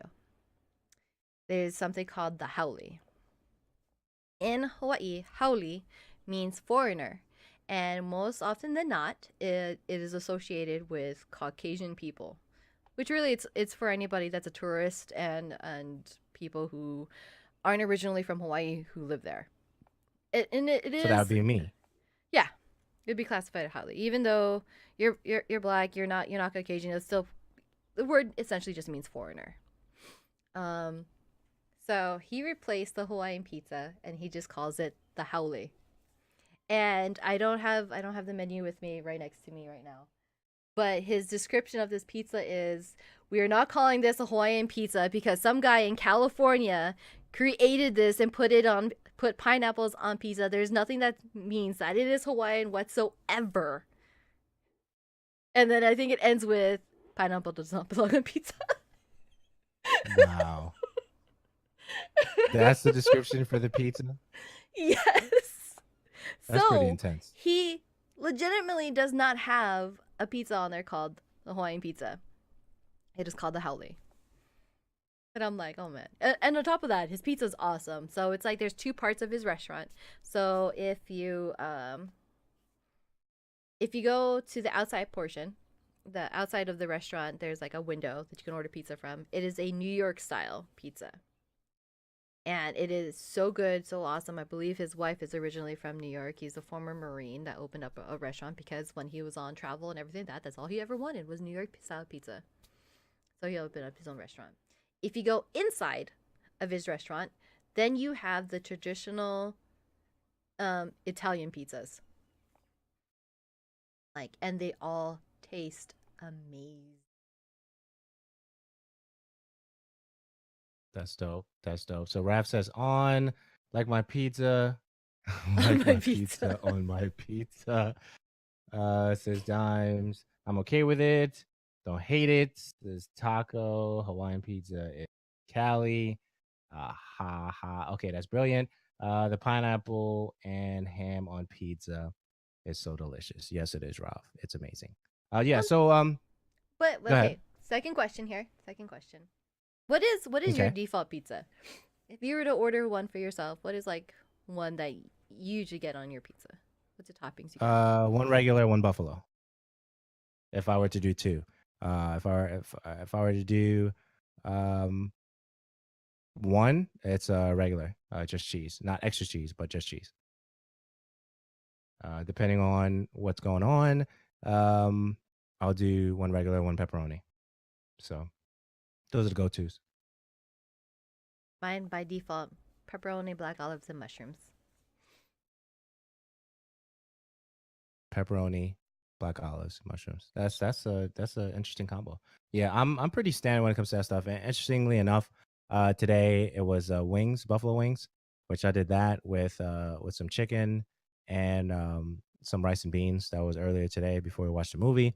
So that was dope, and I still want some more buffalo wings even right now. So yeah, um, that kind of a thing. After either pepperoni or mushroom or pineapple and ham, says Ralph. I mean, yeah, Oh, margarita. dimes, I'm with you. That's my second God, go-to. I Margarita haven't done a pizza. margarita. I don't. Oh, Yeah, so I don't think good. I've done that. Taco says usually go with pepperoni or pepperoni and bell peppers. That's dope. That sounds good too. I think all Man, pizza is good except for Hawaiian pizza. That's the other thing too is I don't like ham. I don't even eat ham just by itself. okay. So that could be also So, another reason. Like even if it wasn't named the Hawaiian pizza, if it was just a right, right, ham right. and pineapple pizza and that's what it went by, I probably still wouldn't eat it. Hmm. Pineapple So you don't pepperoni? make No, ham no, no, at no, all. You're not a ham person at all. no. That's the only Okay. byproduct of egg that I don't eat is ham. I love bacon though. Yeah, bacon is absolutely dope. Absolutely dope. Yeah, so that's what's going on with that. What else we got? Yeah, Marvel's Capcom thing was a little disappointing. Teenage Mutant Ninja Turtles excited about that. Daisy, the development team behind Daisy, has confirmed the game is coming to Xbox One at some point this year. So you went to Twitch in October or Yes. November? I think it was October, October. I think it was October. and you saw a big push of some games coming out. Was one of them Daisy? I'm trying to remember the. H1Z1. H1Z1, It they're was H1Z1. so trying to push um for their audience and core come back. Right. So what do you think about this thing, Daisy, Xbox One, at some point? I feel like I think DayZ has been out for 4 years. Somebody can correct me if I'm wrong, but it's been several years, and only now, you're gonna be like, oh yeah, yeah. At some point this year, we'll have it on Xbox too. Even though Yeah. Daisy is still questionable on PC, we'll have it on Xbox at some point. I didn't even know they still had an audience big enough that would be interested, and maybe this is their push and their effort to make that happen. I don't know, Right. but it is what it is, I guess. I'm not interested. Okay. I'm sure there is an audience that is. Um, Okay. So what about the other game, Fortnite, and how's that doing? Current state of Fortnite, and also the other game, PUBG, on the consoles. I don't know if you're following any of those things. Heard so anything? Fortnite this past week, I think had hit its biggest concurrent players. I think it was somewhere around 3.4 million concurrent players on Crazy. all platforms, which is crazy, which is awesome for them. And originally I did not like Fortnite because I was so huge on PUBG, which I still am, and PUBG is still going. But this would be the first month that Fortnite actually beat out PUBG.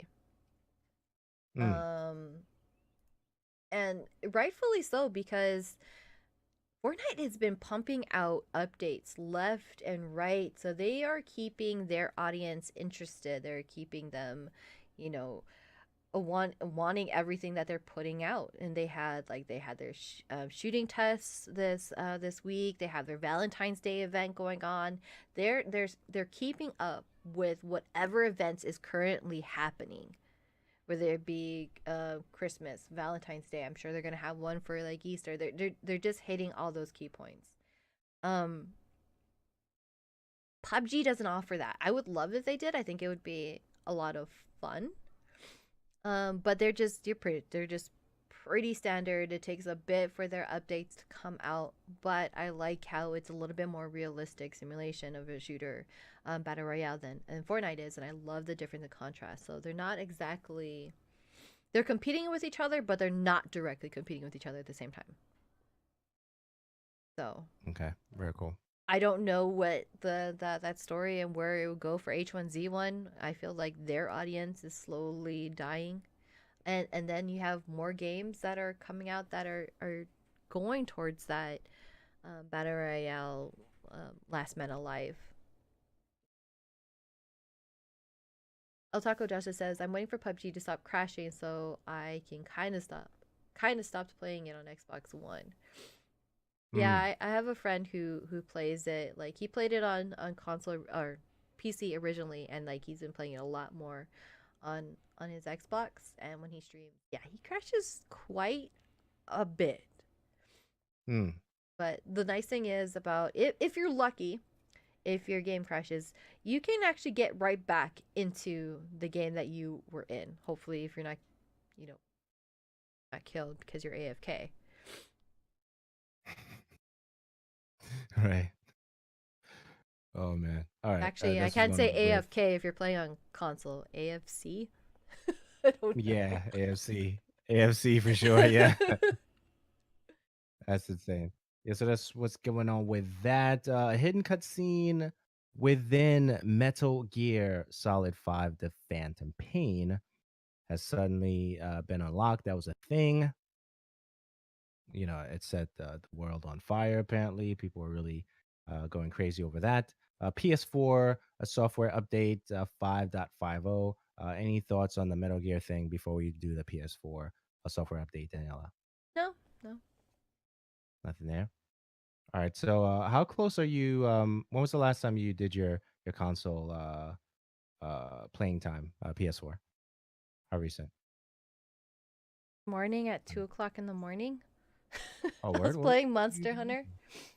Oh yeah, yeah, yeah. Okay, yeah. So that was okay. You were playing on that. Is that? I don't know. Did we? Is it only out for PS4 or is it PC, PS4, Xbox? And I didn't even PC, really look at Monster Hunter will PC. come out on PC later on this year. Got it. Imagine about how amazing that would look, because I think I don't have a PS4 Pro, but I think just on my day one, it looks amazing. It's a lot of fun. Very cool. All right. So a couple of things with the PlayStation 4, uh, PS4 update 5.50. One of the things I did see is playtime management. If you have multiple users on your console, you can actually do that to make sure that it actually does a countdown of how long they're on and when they're actually going to lose their thing in terms of time and gaming. Library UI updates, which I need to check out under the library section. Purchase versus PlayStation Plus. So there'll be a new section there highlighting what games you're going to have when your PlayStation 4 subscription runs out. That's the thing. PS Plus tab, hide apps. So if you're not, especially if you're not using it anymore, it talks about quick menu enhancements, background music on PS Now, if that was a thing. With background music on PS Now, you'll be able to listen to your favorite tracks while streaming a game on PS Now. That's a thing. Notification updates. What does it say here? This update will give you the ability to delete old notifications for better organization and management. That's a thing.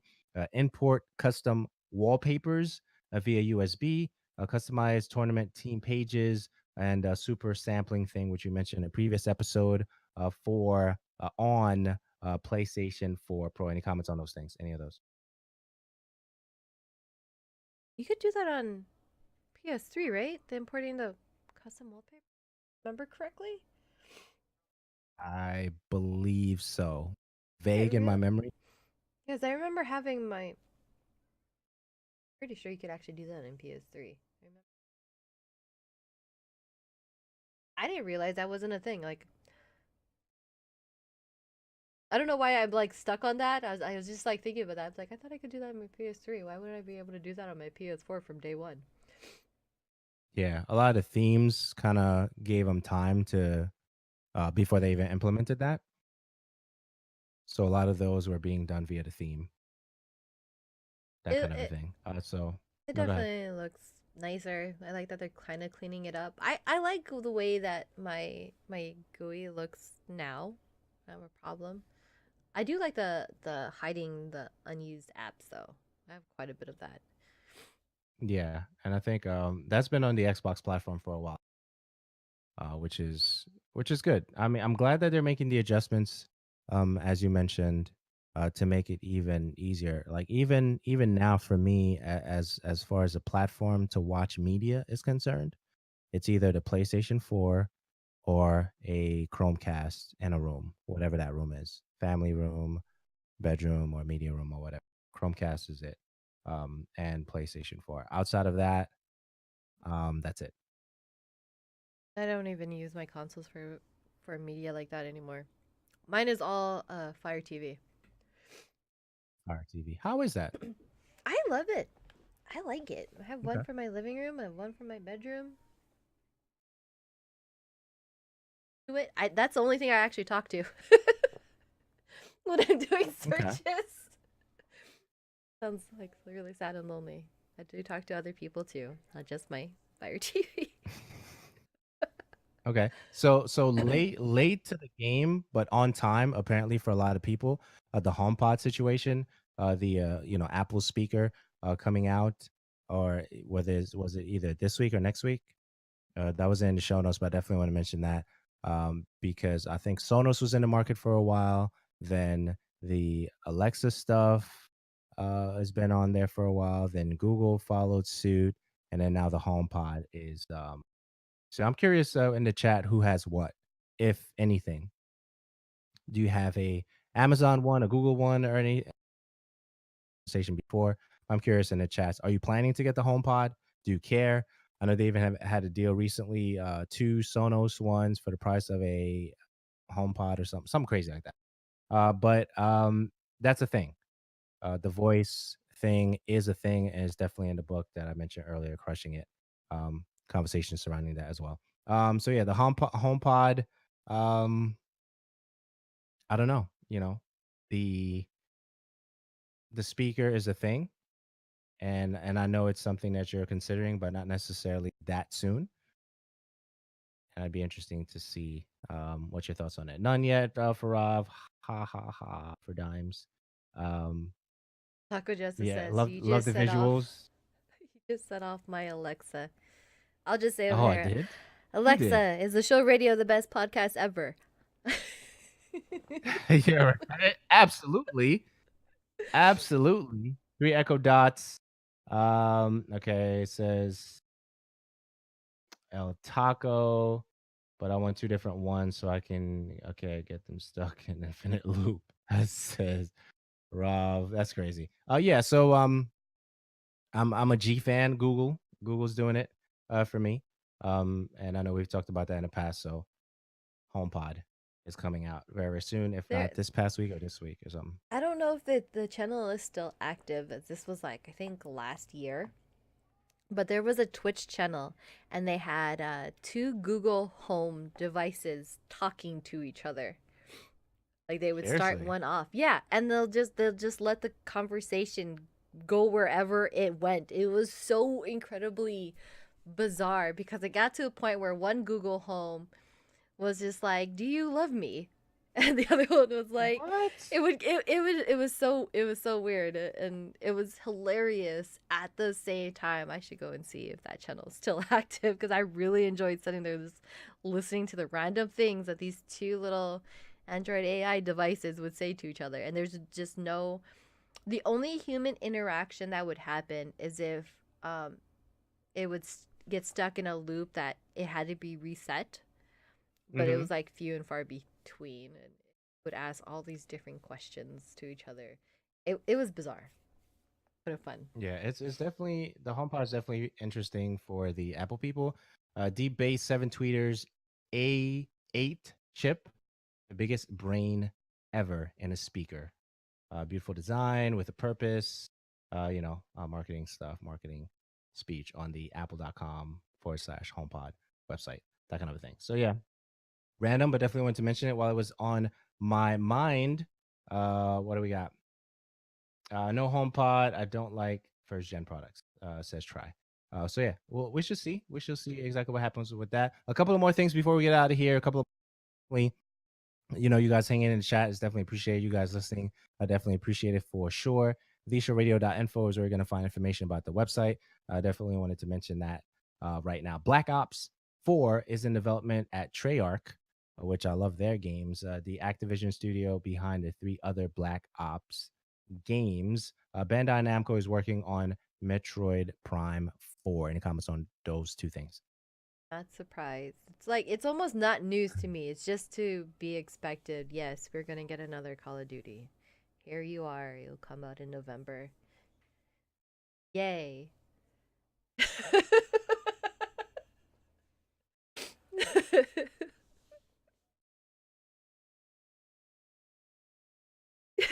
Your thoughts on that?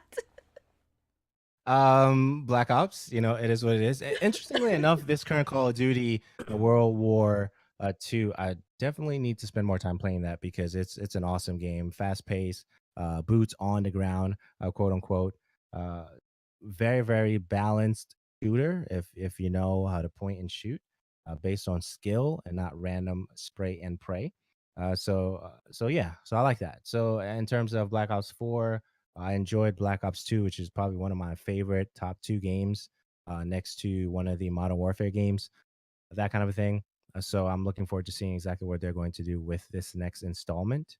It's obviously going to be raining money, that kind of a thing. So yeah, that's all I have there. Looking forward to it. Treyarch makes dope games.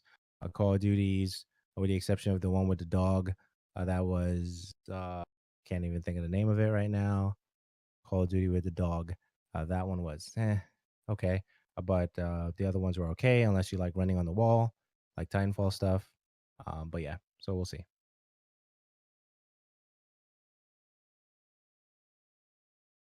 Word, we're good. Word. Yeah. I have nothing else Okay, to say about it. I'm fair not gonna enough. be like, okay. Fair enough. Okay, moving on, Daniela. Okay, Bandai Namco is working on the Metro Prime 4. Any thoughts on that? Are you okay with that? Okay with that. Okay, fair enough. Destiny 2. See, this is the only Destiny thing we have here. You notice that, Daniela? This is it. This is it. Okay. So they're making changes. They're making changes. And I hope they're great changes for me to play it a little bit more which I'm not really playing anything now, as of late, but I need to. Destiny 2 Nightfall activity is going to be very similar to Destiny 1, which it seems like pretty much any changes that they're making right now look like Destiny 1, and for obvious reasons, because the grind in the game was everything, even though everybody complained about it. So they're going to take the time limit off of that, and some additional changes is going. I'm going to have that in the blog post link in the show notes. That's going to be there. Daniela, any comments on that? But it says Nothing. a lot. But okay, but it says a lot about Uh huh. your interest in the game still. When I think before Destiny 2 came out, I think every show we recorded had Destiny something in there. And then it comes out and not so much.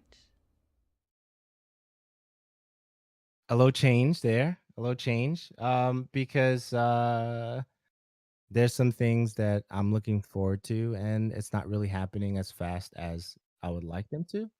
So rather than spend, 4 or 5 bullet points on Destiny like we were when it first came out, which is um to be expected, right? I see us talking about E3 stuff in the next couple of shows, for many different reasons. I see that happening too. I've been playing Destiny 1, can't do Destiny 2 much now, says El Taco. Yeah, that's the thing. Destiny 2, Ghost, I appreciate it. Yeah, Ghost was the one with the dog. Thank you, Don, appreciate it. But yeah, so I'm hopeful. I look forward to digging into this book that I just got by Gary V. I'm looking forward to doing that, listening more of his stuff, and I'm really digging the way we're recording our content now. There's a different vibe and feel to that. Just a self awareness. I kind of see that real time, and I'm appreciating. And definitely want to say to you, um, for the individuals who are not in the know, if you're listening to a podcast right now, the video production that Danielle is putting down on Twitch is dope. You're missing out if you're not watching the show on Twitch. If you watch it on YouTube, cool. But if you're watching it live, Daniela is doing her thing on the video production side, and I need to mention that I'm not doing that; she's doing that.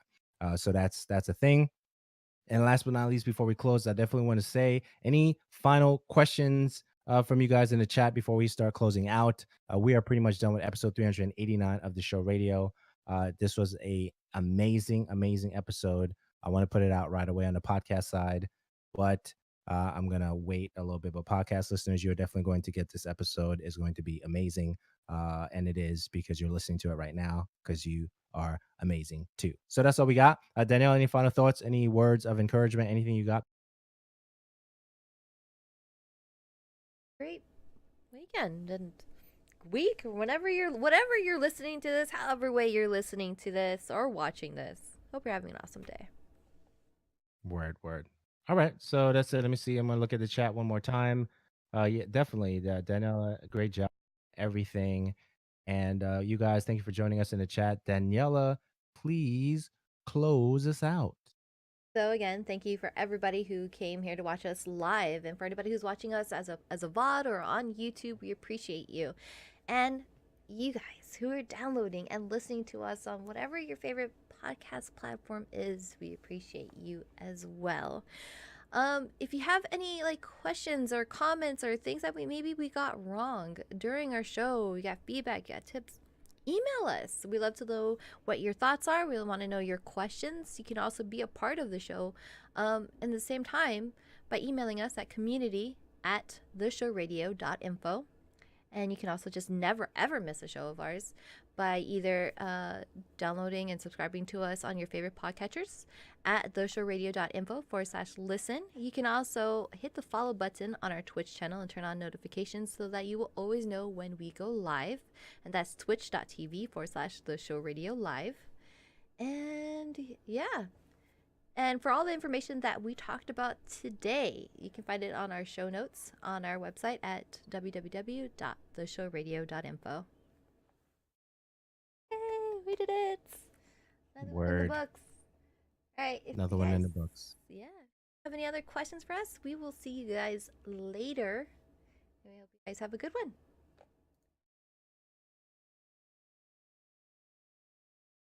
Bye, guys. Later.